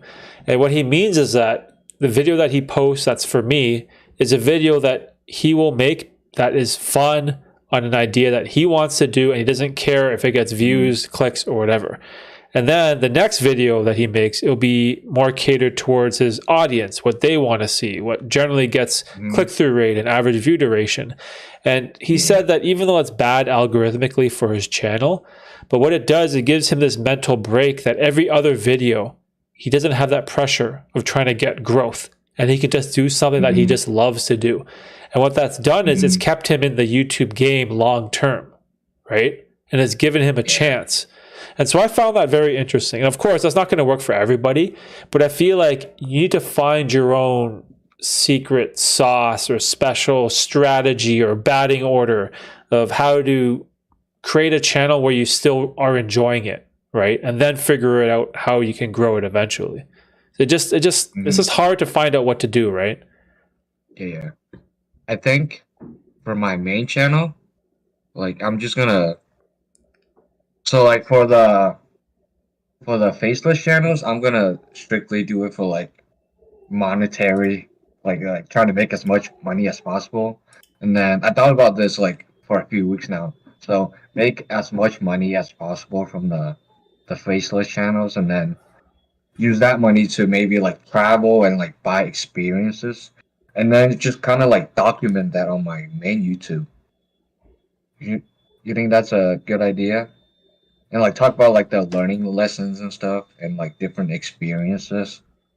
I think that would be better for me and the audience as well, because like I'm learning and the audience is learning like with me. You know what I mean? I see what you're saying. Yeah, well, you'll figure out what that is when you come across that point, right? Because you have to first live. I remember there's a great quote from that comedian Whitney Cummings, and she said that in order to create art, you first have to live a life, right? And so if all you know is the gym, school, university, commuting, like that's the only type of life you know, right? So you sort of have to go out and live a life. And it's hard for young people, right? Because you guys are just, listening to your parents. Maybe you just graduated high school. You're trying to figure out what career you want to do. You're studying to get your degree. There's all these expectations from your mother and your father and what they want you to do. It's hard. Like, it's hard to also live a life at the same time, right? But I feel like you have to do whatever you can to not give up and quit, right? Because if you give up on the channel, then it has zero chance of succeeding, right? You have to find a way to do anything, just do something to keep it going. Maybe next semester or maybe this summer, summer break happens and you have this epiphany or you have this life-breaking, mind-altering moment where it's like the light bulb goes off. It's like that aha moment and you figure out exactly what you want to do with your channel. But if you quit now, you'll never give yourself that chance to get the light bulb when you get to the summer, right? Or when you get to next year. So you just have to figure out something to do in the meantime. If this is something you're serious about, right? If you really want to do YouTube long term. Yeah, I really want to do YouTube as like my main, like a long term thing. You know what I realized? I realized that. So like, I'm starting to notice that there's a bunch of like self improvement YouTubers like around my age, so like 15 to like 25, and like they're all a bunch of losers, bro. Just like me. We're just all like little Hamza dick riders, like speaking like talking about the same shit he talks about, and like little like Andrew Tate wannabes. We're all losers, and like I don't want to be that, bro. Yeah, you have to figure out what makes Kevin unique. You kind of have to live your own type of life. That's why I watched Andrew Tate, very inspirational, very motivational when it comes to business and, trying to become fit and go to the gym. Same with Hamza, right? When it comes to being disciplined. Relationships is a big thing for most guys in his subscriber base, but I'm not Andrew Tate and I'm not Hamza. And so, I purposely try not to get too influenced by them. And you need to just live your own life, sort of, right? And no matter how weird that is. And so what I realized about myself is like, I'm this strange guy that's into psychedelics, who had a gambling problem, who loves philosophy and public speaking. Like these are like a weird combination of things that I like to do. And so the only person that can do that better than me is just myself, a better version of myself.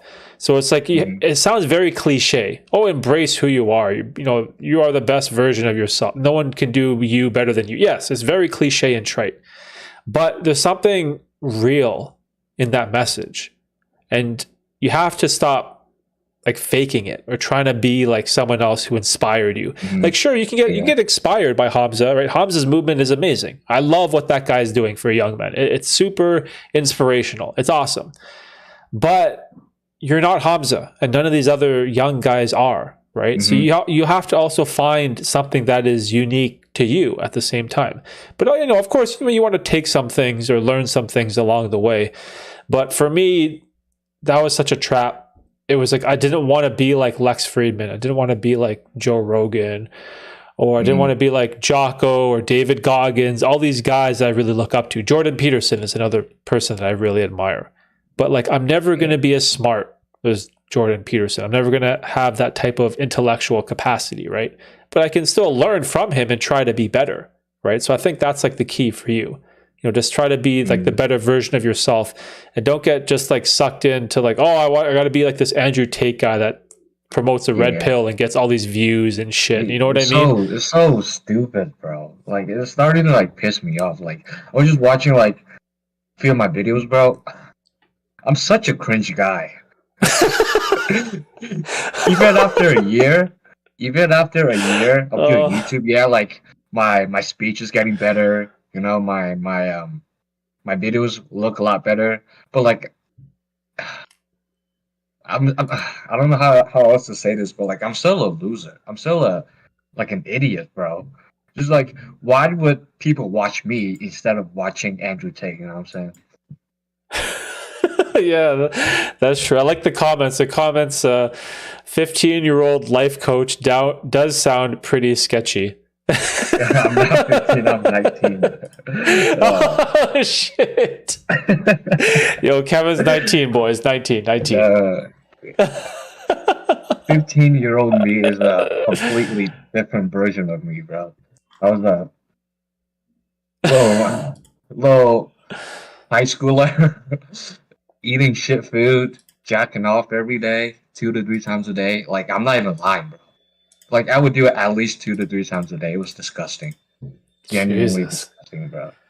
That's a lot, man. God damn. Like it would be sore the next day, bro. Oh my! You just beat your meat so hard it's sore. Yeah, oh. Yeah, just because like Jesus Christ. and like video games. I was big into Fortnite as well. Fortnite was like the game that was trending, you know, between like I don't know 2018 to 2021 maybe. I was playing that every single day, bro, for like 8 hours.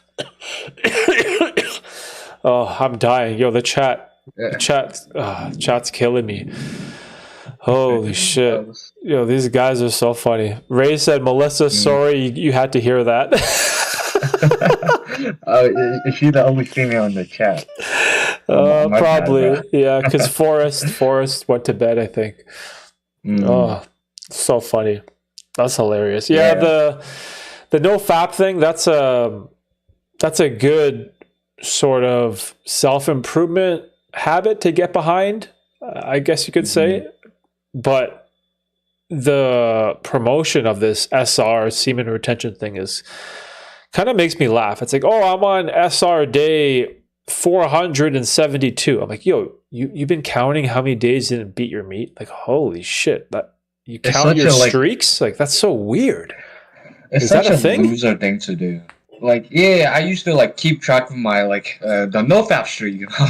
NoFap streak. Have you seen those have you seen the NoFap benefits timeline videos? I've seen those. These shit YouTubers that talk about, oh, if you hit day 14, your testosterone will increase by 4,000%, and if you hit day 60, girls will smell the semen retention on you.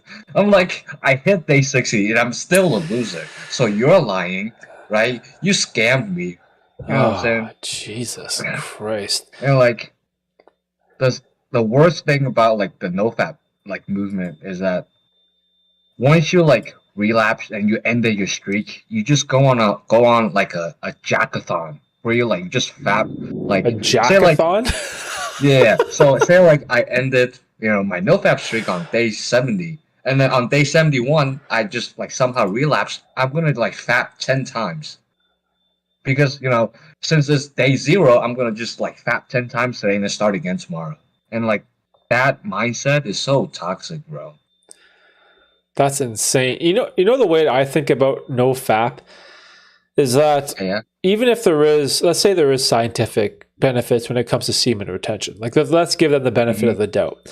I think, though, the biggest benefit of NoFap is just getting rid of, like, porn addiction. To me, that's the biggest benefit. That dopamine addiction of just going on the hub all the time. You know what I mean? Because that's definitely a bad habit that a lot of young men are just addicted to chronically, right?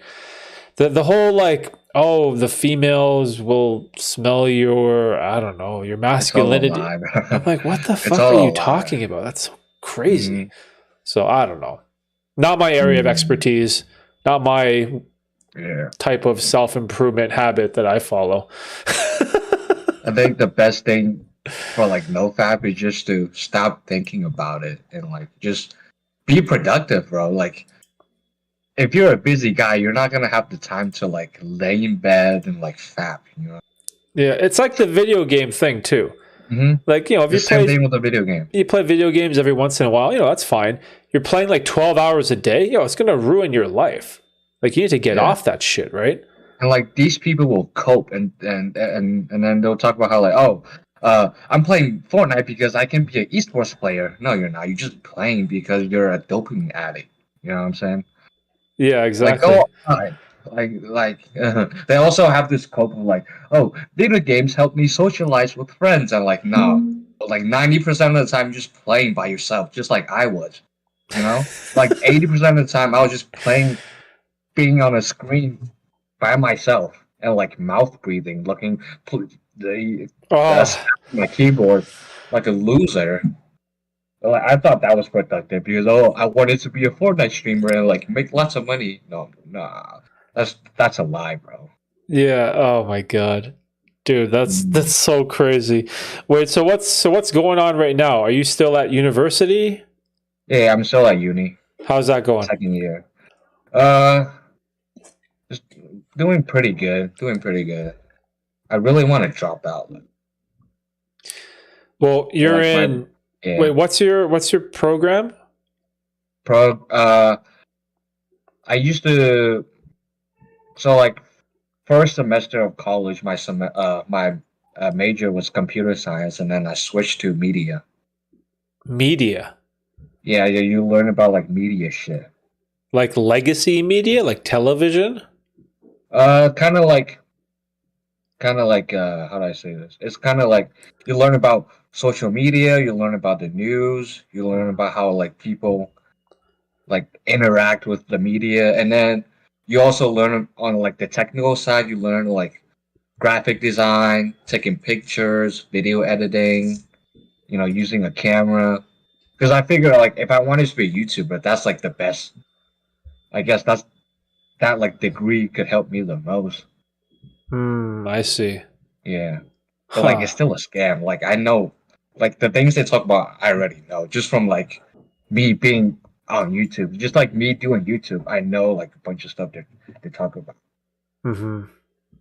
Yo, Ray is asking if you cold approach girls. If I cold approach girls, what? If you cold approach women or girls, like just go up to them. If I ever did? Yeah. You do that shit? I did it twice, and both times I got rejected. Oh, my guy, no. Yeah. You got to keep trying. The first time it was just like a girl by herself, and then she said, "Oh, I have a boyfriend." And then the second time I approached 3 girls at once. 3 like, at once? Yeah, like a group of girls. Like it was at Target. Oh my god! And I approached them, and then they just like fully, like they talked to me. We had like a conversation. Like me and that group of girls had like a conversation for like 15 minutes. Oh, okay, that's good. That's good. Yeah, and then when I still use Snapchat back in the day. So like I would ask them for the Snapchat, and then they'd be like, one of them said I was in 8th grade. And then the other one was ugly, so I didn't even give a fuck about her. And then the third girl said that I had a boyfriend. So, yeah, twice. Both rejections. Really sad. One was ugly, so you didn't give a fuck. Yeah, God. One was ugly. I didn't give a fuck about her. I just... Yeah. Holy shit, dude. Dude, I am dying. It's so funny. Holy shit. I don't know what it is, but like when like I'm starting to see like Chads in university, like I see him like often talk to females, and like I can just see him shaking and like being nervous. But like if you look at the loser, like the guy that doesn't shower, that doesn't, shave, doesn't dress nice, the wrinkled t-shirt, he's the best with girls, bro. That's what's crazy. That's like messing with my head a little bit. I was in a math class. I saw this like, oh my gosh, bro. 0 out of 10 guy, bro. He stank. He smells like shit. He doesn't shower. He wears like a wrinkled up graphic t-shirt. And he just started like talking to all the girls in the class. I'm like, yo, what the hell, bro? Yeah, he rizzing them up. Yeah, he's rizzing them up, bro. While like people like me, like the guys on self-improvement, bro, we sit next to a girl, our fucking legs are shaking. Oh my god. Okay, there's like so much to unpack there. I don't even know where to start. Hold on, our buddy Red. I always love reading Red's comments. At least you were in the trenches. Some dudes never approach for shit. At least you gain experience from it. Mm-hmm. Yo, so that's something, bro. At least you're trying. You can't give up, though. Trying. Yeah. I feel like self-improvement, if you go too hard on self-improvement, it makes you more of a loser. It makes you like socially awkward. In what like way? Monk mode, people talk about like, those YouTubers, be on your grind. Monk mode 2024, and you have to be this like Sigma male, and don't talk to girls and just focus on yourself. Like, no, bro. The reason why I'm self-improving, the reason why I'm trying to make money is because I want to attract a female, right? But like when you stay on this like monk mode period for too long, you just become like socially autistic.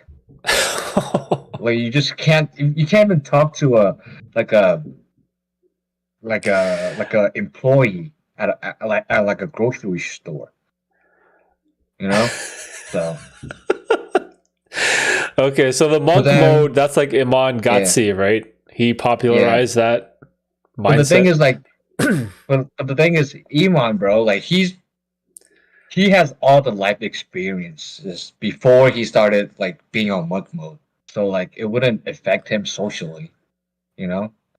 But like regular guys like me and like the people my age, if we get on monk mode, bro, and like not do social activities, we're gonna become like a like a like a inner Jeffrey, outer Chad.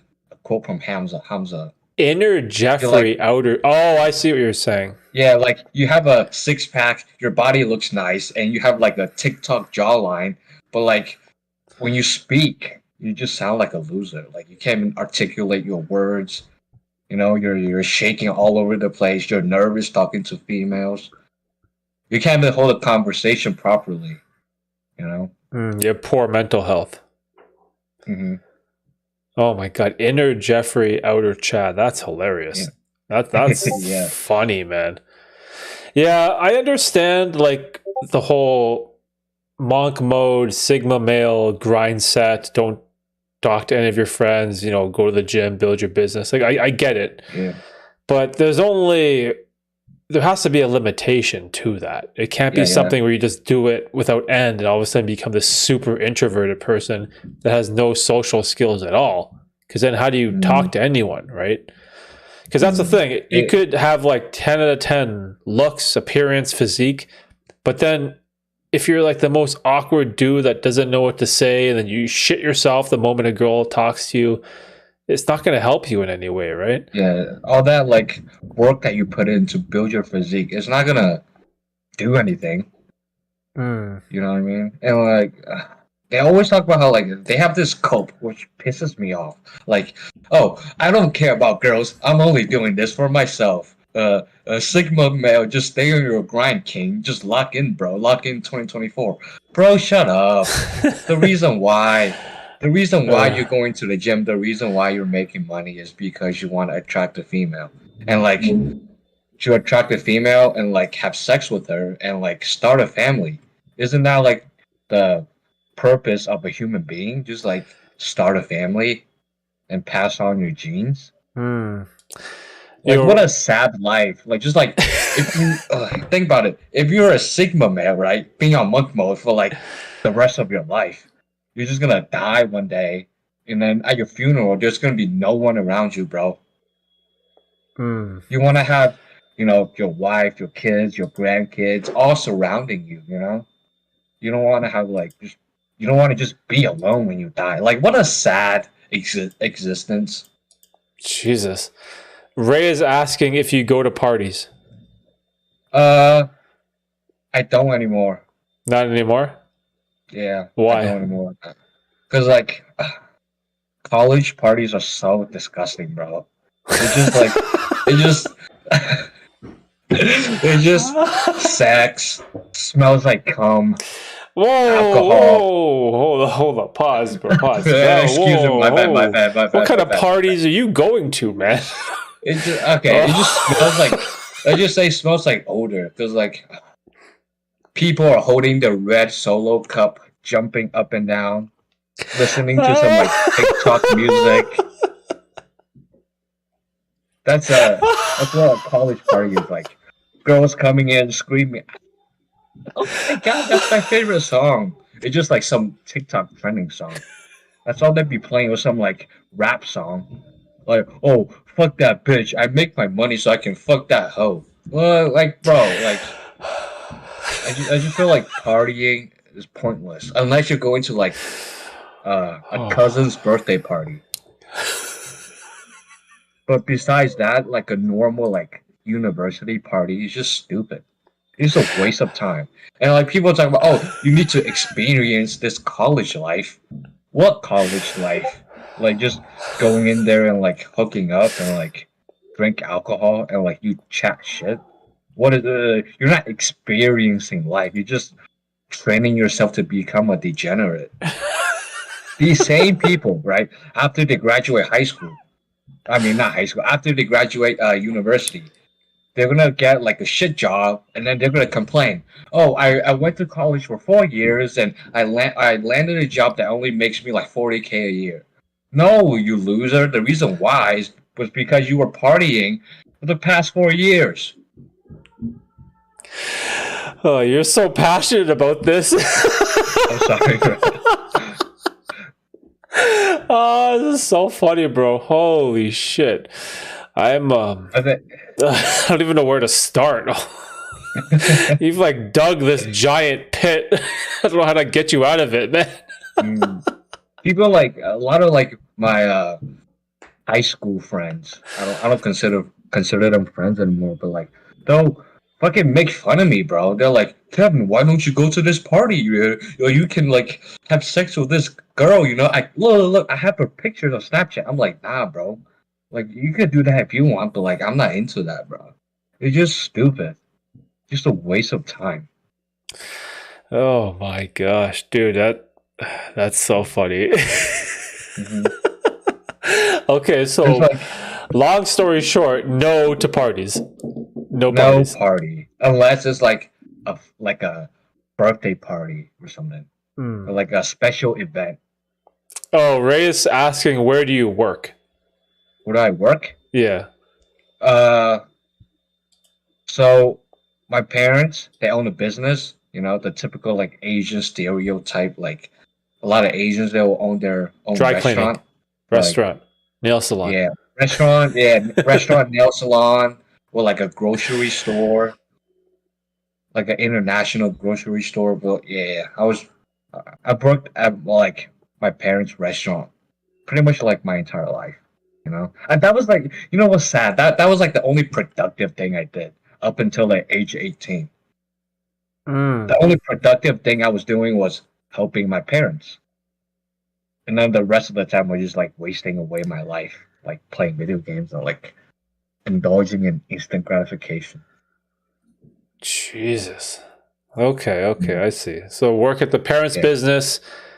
Yeah. University is full-time, right? Yeah, full time.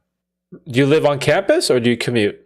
I got like a little studio apartment. It's the second year. Okay, that's something. That's good. You have your own space. Yeah. I really want to drop out, bro. I talked to my parents about this, and like they want me to stay in school. You know, if you want to make a good amount of money, you got to graduate with a 4-year bachelor degree, and like. Well, okay, so you say you want to drop out, but drop out to do what? Like, what's the plan if you drop out? If I drop out, I just want to focus on the YouTube like faceless channel thing, and like do that while getting like a main job. Perhaps it's just working at my parents' restaurant or like working at, you know, some like I don't know, working at Walmart or something, and then Walmart? Just the rest of that, just like a normal, like find a normal job, like a full-time normal job that doesn't require a college degree, you know, that doesn't require me to like put on this professional voice and wear like a suit and a tie. Just get a normal job, and then on the days off, I would just focus on this YouTube thing, the faceless YouTube channel, and then make as much money as possible from that, and then just quit the like the normal job. Okay, so there's a lot. There's a lot going on right there. So one thing is, yeah, you could quit if you want. Now, I'm someone who's not very pro college or university, because for me, quitting was one of the best decisions that I've ever made, because I never wanted to do anything like that. But it was because I had a pretty good idea of what I wanted to pursue, right? The problem with quitting and then going to Walmart, right? You could always just do that after you finish the degree. The other thing that sucks about, and this is, I know this personally because I know exactly what you're going through, especially in an Asian household. If you drop out of university, dude, your parents are gonna lose their shit, bro. It's right? not just they're gonna lose their shit. Yeah, it's not just like my parents, even my grandparents, my aunts, uncles, like the whole family tree will get mad for some reason. They think like I'll just become like a loser for the rest of my life because I didn't graduate with a 4-year degree. Or how about this? Like, okay, you could always just go to Walmart, get a job. You can always do that later. You want to do YouTube, work on the faceless channels. You could always just do that on the side for now while you're at school, right? And see how it turns out, right? I feel like that's a much better solution because far too many people have this idea of this all or nothing, right? If you start a business, you should quit everything and go all in on the business. Or if you do school, quit everything and go all in on the school. There's enough time in the day to work on everything sort of at the same time and see what works out. Because what if the YouTube faceless channels don't work out? Or what if you don't want to work at Walmart anymore? Or what if none of those aspiring goals you have amount to anything, right? At least you can figure that out in the next couple of years while you're still grinding at school. And I know, you know, a lot of people say, I won't use my degree, my college diploma is useless, but it is an option as well. You can do multiple options at the same time. You don't have to be all in on one specific thing. Like, look at me, right? I'm doing YouTube. I have these other channels. I'm still working the day job. I'm still trying to do the streaming. I'm still doing the coaching. You can balance a lot of things at the same time if you prioritize your time properly, right?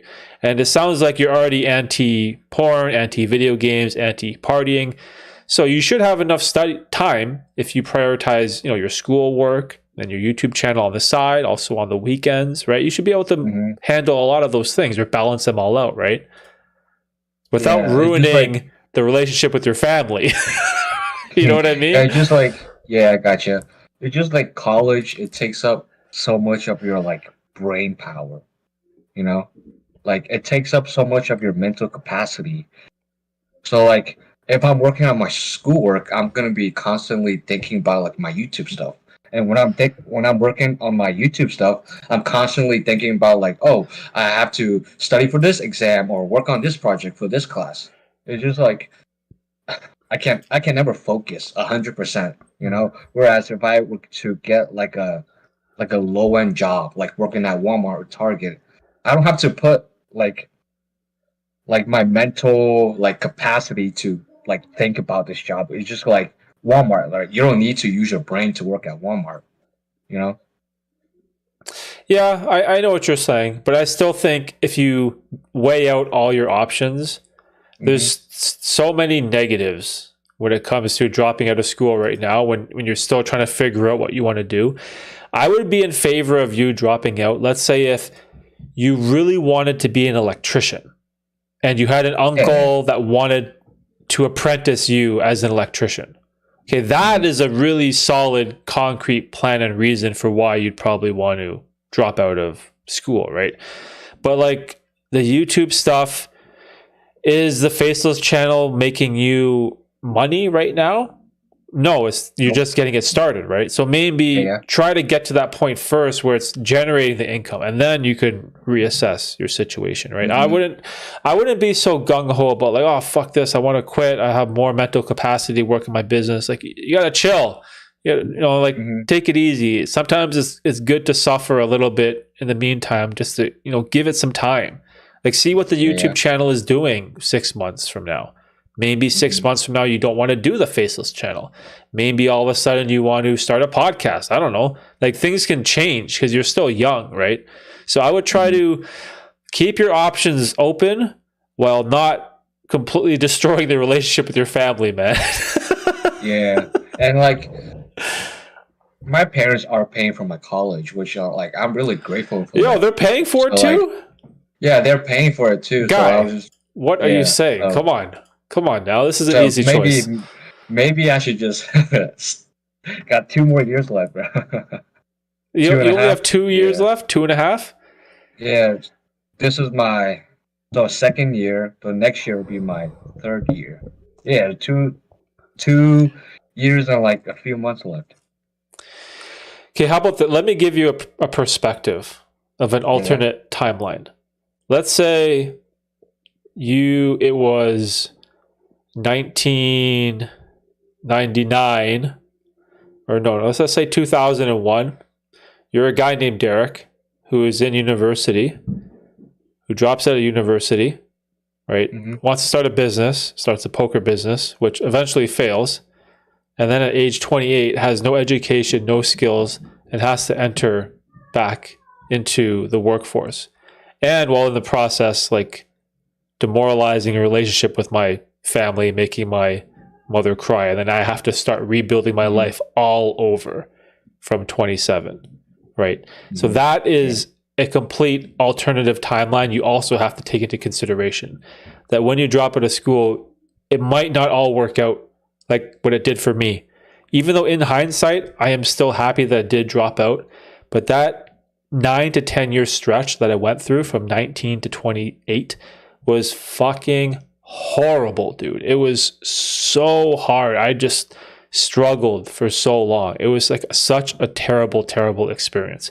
Now, am I saying I would have used my computer science degree? No, but maybe if I stuck it out and waited to see what the poker business materialized into, I would have realized that it wasn't tenable to continue, right? But I never gave myself that opportunity because I was so gung-ho, I was so all in, fuck school, I quit, I drop out. And then I was all in on this one business that I thought I loved. And now I don't even play poker or in the poker business at all anymore, right? You never know what your future could be like. So especially for your age, I feel like the best decision is, try to keep yourself afloat and, try to finish the school, like work on the YouTube channel on the side, work on your dating game when you can, work on the gym, right? Read your books when you know what I mean? There's a lot of things you can do in the meantime. I feel like going all in on something like a faceless YouTube channel or just to work at Walmart because you'll have like some money and then you can focus all your mental energies on the channel. Okay, it could work, but also think about the possibility where it doesn't work and you end up like someone like me, right? And having this shit life for a decade. And it's one of my regrets, right? I wasted my 20s. I have some crazy life experiences from them, but it was like a massive struggle. It's one of my biggest regrets in my life. And look at me now.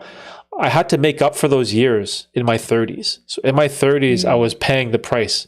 I had to get back into education. I get to get back into reading, philosophy, all those things that I love. And now look, I'm like turning 40, right? And it was only in my 30s that I figured all this stuff out.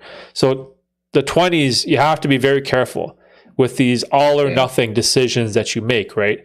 Because again, it can be positive, but you also have to think about the negative consequences as well, right? Maybe I should just like wait till I start to make a decent amount of money from YouTube and then, consider dropping out. Well, get to that position first. Like get to the position where you're making a bunch of money and then see, okay, now I'm actually doing something, right? Income is coming in. Now you have some options. Right, but get to that position first, right, before you make such a drastic change. That's what I would do if I was you. I have another question I want to ask. Of course. I find it super difficult to like talk to people my age, and like I can't really develop a good friendship with people my age because right now I only have like 3 close friends, 3 close friends, and like the people I talk to, like my people I talk to in college, bro, like they're so how do I say? They're so awkward with a little bit of like Gen Z-ness. It's just really hard to talk to people my age, and like I just don't know what to do. I find it hard to develop like a social relationship type of thing with people my age, and like I can't be friends with people older because like I'm 19. You know what I'm saying? What's wrong with that? Why can't you be friends with people that are older? I just think like like I'm 19. They probably think I'm like a loser or something. Well, it depends on the type of person, right? Yeah. Although I really enjoy talking to people older. It's just like they're not awkward. They're they don't have this like Gen Z vibe. I don't know how to like describe that, but like you know. What is the Gen Z vibe? Explain Gen Z it to is me. like I really don't know how to explain it. It's just like I just feel like people my age just suck at communicating. It's like so autistically horrifying experiences. It's just so awkward talking to people my age. Well, you guys are still learning about life, right? Yeah. So you have to cut your friends some slack, you know? Mm.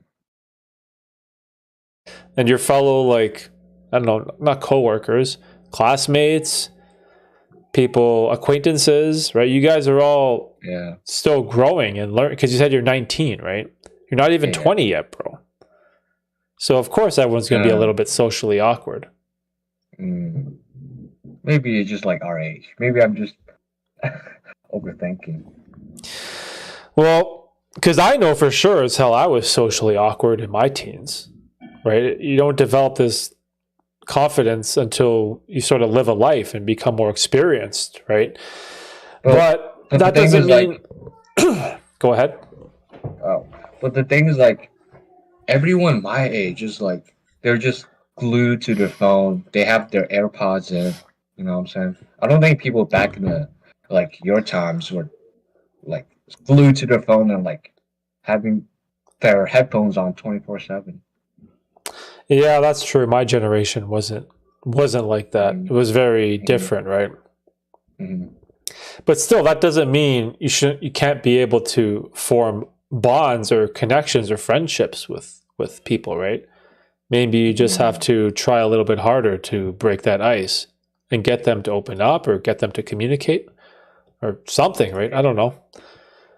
Yeah. Because this is sort of outside of my area of expertise and knowledge, obviously, right? Because my generation was so different, the way that the social settings and constructs were set up in society and the cliques, and very different. Nowadays, it's different. I just feel like everyone is so lonely and sad. Everyone just like scrolling TikTok, mouth breathing. They don't even laugh when like a funny video. Yeah, they just mouth breathing, bro. They don't even laugh when like a funny video comes up. You know, they have their AirPods in 24/7. You sit next to them in class, they get like a sense of like they're like surprised that you would sit next to them. I'm like, oh my god, why would you sit next to me? Like, I just want to be alone. That type of I don't know, man. Like they're more introverted? I just feel like everyone is more introverted, but like also very degenerate. Like a like a I don't know, bro. I don't know.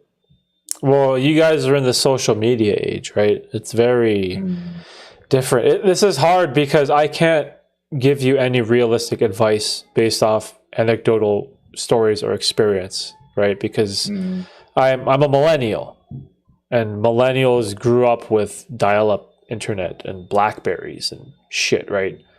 And MapQuest, there was no YouTube and all that, so it's very different. Even the dating scene, you guys have all this online dating, Tinder shit. Like, we didn't have that. We just had to talk to girls out at, I don't know, at work, at school, at the park, the bar. I don't know. That's just what we did. It's different, right? So I definitely think because you're in the social media age, there is this increased level of awkwardness and social anxiety. So there's like an extra layer you have to peel back in order to connect with people, right? So that may require just more effort on your part. Or maybe just put yourself in new situations or environments, right? Yeah. So I don't know, find some gym bros, find some business entrepreneurial minded people at school. I don't know, find something. The thing is, like, no one is like that in school. I can't find a person that has like the same mindset that I got, you know? Like, yeah, fair enough, people go to the gym, but like they're still, acting like a degenerate, you know what I'm saying? They're still, doing shitty habits. You got to be more charitable to people, my friend. There's a lot of people that don't care about those type of bad habits. They love the dopamine hits. Yeah, you're right. You know what I mean? Like, people don't have the same outlook on life as you. You may see that as negative, while others are like, yo, this Snapchat AirPod shit is the best. I'm so lucky. Have you seen the new Apple Vision Pro thing? Oh, that thing you The wear? goggle, Oh, that is wild. That is wild. I know, bro. It's like $4,000. Is it? It's $4,000? It's like $3 or $4,000. I don't remember. US? Yeah, US. So what does that cost? Might be a little bit more in like Canadian dollars. Let's see. Apple Vision. I want to find out price. $5,000 Canadian? That's crazy, bro. Yeah, that's 5,000 Canadian, pretty much. Dude, that's not for me. The chat has all kinds of advice for you, bro. You should see what the chat is saying. We got Ray, Melissa, Red, Phil, Ken, wait, Simon? No, might be Simone. Is it Simone or Simon? They got some advice for you, bro. Thank you, chat. I appreciate it. You'll figure it out, dude. Excuse me. And just like sometimes, like it's really sad. Like sometimes I do feel kind of lonely. Oh, I know it because sounds like because like I only talk to 2 people that are, we have like the same mindsets. Yeah. I don't know, bro. I wish I had some good advice for you, but you have a lot going on, my friend. This guy said, ask Kevin to approach girls this week. 12? All right, there you go. There, you got a goal. 12 is crazy. Try it. I don't know. See what happens. I don't know what it is. Like, talking to females, it feels fake. It feels fake? It feels fake. It's like, hey, how are you? How's your day been? What's your major? Oh. What year are you? Like, I don't care. You know what I'm saying? Like, I don't care about. Maybe I do care about your age. Pause on that. Pause. Oh, you better freaking care about her age. Jesus Christ, dude. I do care Are you about insane? the age, but I don't care about your major. I don't care about how your day is going. I don't care about your age. It's crazy. You should care about age. You don't want to be in a, criminal, illegal situation. Oh my God, what is going on? This is you're pulling a Josh Giddey? Who's Josh Giddey? It's the NBA player from Oklahoma City Thunder who's like dating a teenager, allegedly. That's weird. Allegedly. Oh my gosh. This is the factory says this is going off the rails. Bro, what have you done to the stream? My bad, chat. Oh, you're funny. Oh, that is so funny. I emailed our buddy Tristan, but he hasn't responded. Is he coming on? Yeah, he was gonna come on at the end, but the stream kind of ran long, so I don't know. Maybe it's my fault for staying on for a little too long. No, it's okay. We had what? We had Bean on, Lee, Mark, Martin, Ray, Afro, and you. So we had 7 people? 7 people on? I remember like when I first discovered you on YouTube, you had like 1.7K subscribers. Oh, I did? Crazy. That's what I had when you found me? It was like 1.8. Yeah. And like the first video I watched of yours was like it was cold showers, meditation, and something else. Oh, damn. It was well, let me look it up. Cold showers, meditation. working out or something? And fasting. Cold showers, meditation, and fasting for 1 year. Ah, okay. So that was how you found me. Yeah, that was the first video I watched. Because like I was really into like a year ago, I was really into like cold showers and like because like that was like the start. I guess you could say like the start of like my self improvement. So I was just like looking up like cold showers and meditation, and I just discovered you. And I I see. subscribed, and then like the next week you started a live stream. And Oh, then I did? got on the Really? stream. Yeah. Oh, that's hilarious. The AMA 1. So 2 years AMA ago. No, maybe not 2 years ago. Because like the video has been up for a little while before I Oh, I discovered see. it. Yeah. Then when you found it. Yeah, and then I joined your live stream. I talked about how I was wanting to start a YouTube. You gave me some YouTube advice. And then you started the channel, and then now you're then up I to started a channel. 1.5K. And then I'm at 1.5K. It's crazy how fast time flies. Bro. Yeah, It's man, crazy. it's good. That's why keep it crazy, going while you keep the school going too, right? Yeah. Just keep And I everything learned going. Yeah, and I learned so much from doing YouTube. From video editing, thumbnails, lighting, using a camera. Like I didn't ever expect myself to like learn about how to use a camera and like lights and shit. Yeah. I remember the first podcast we did. Oh my god, bro! The Oh camera yeah, was we're on so the shit. podcast. I know. It was like a year ago. The lighting was shit. The way I like communicated was awful. Yeah, but you learn and Really get better though, great. right?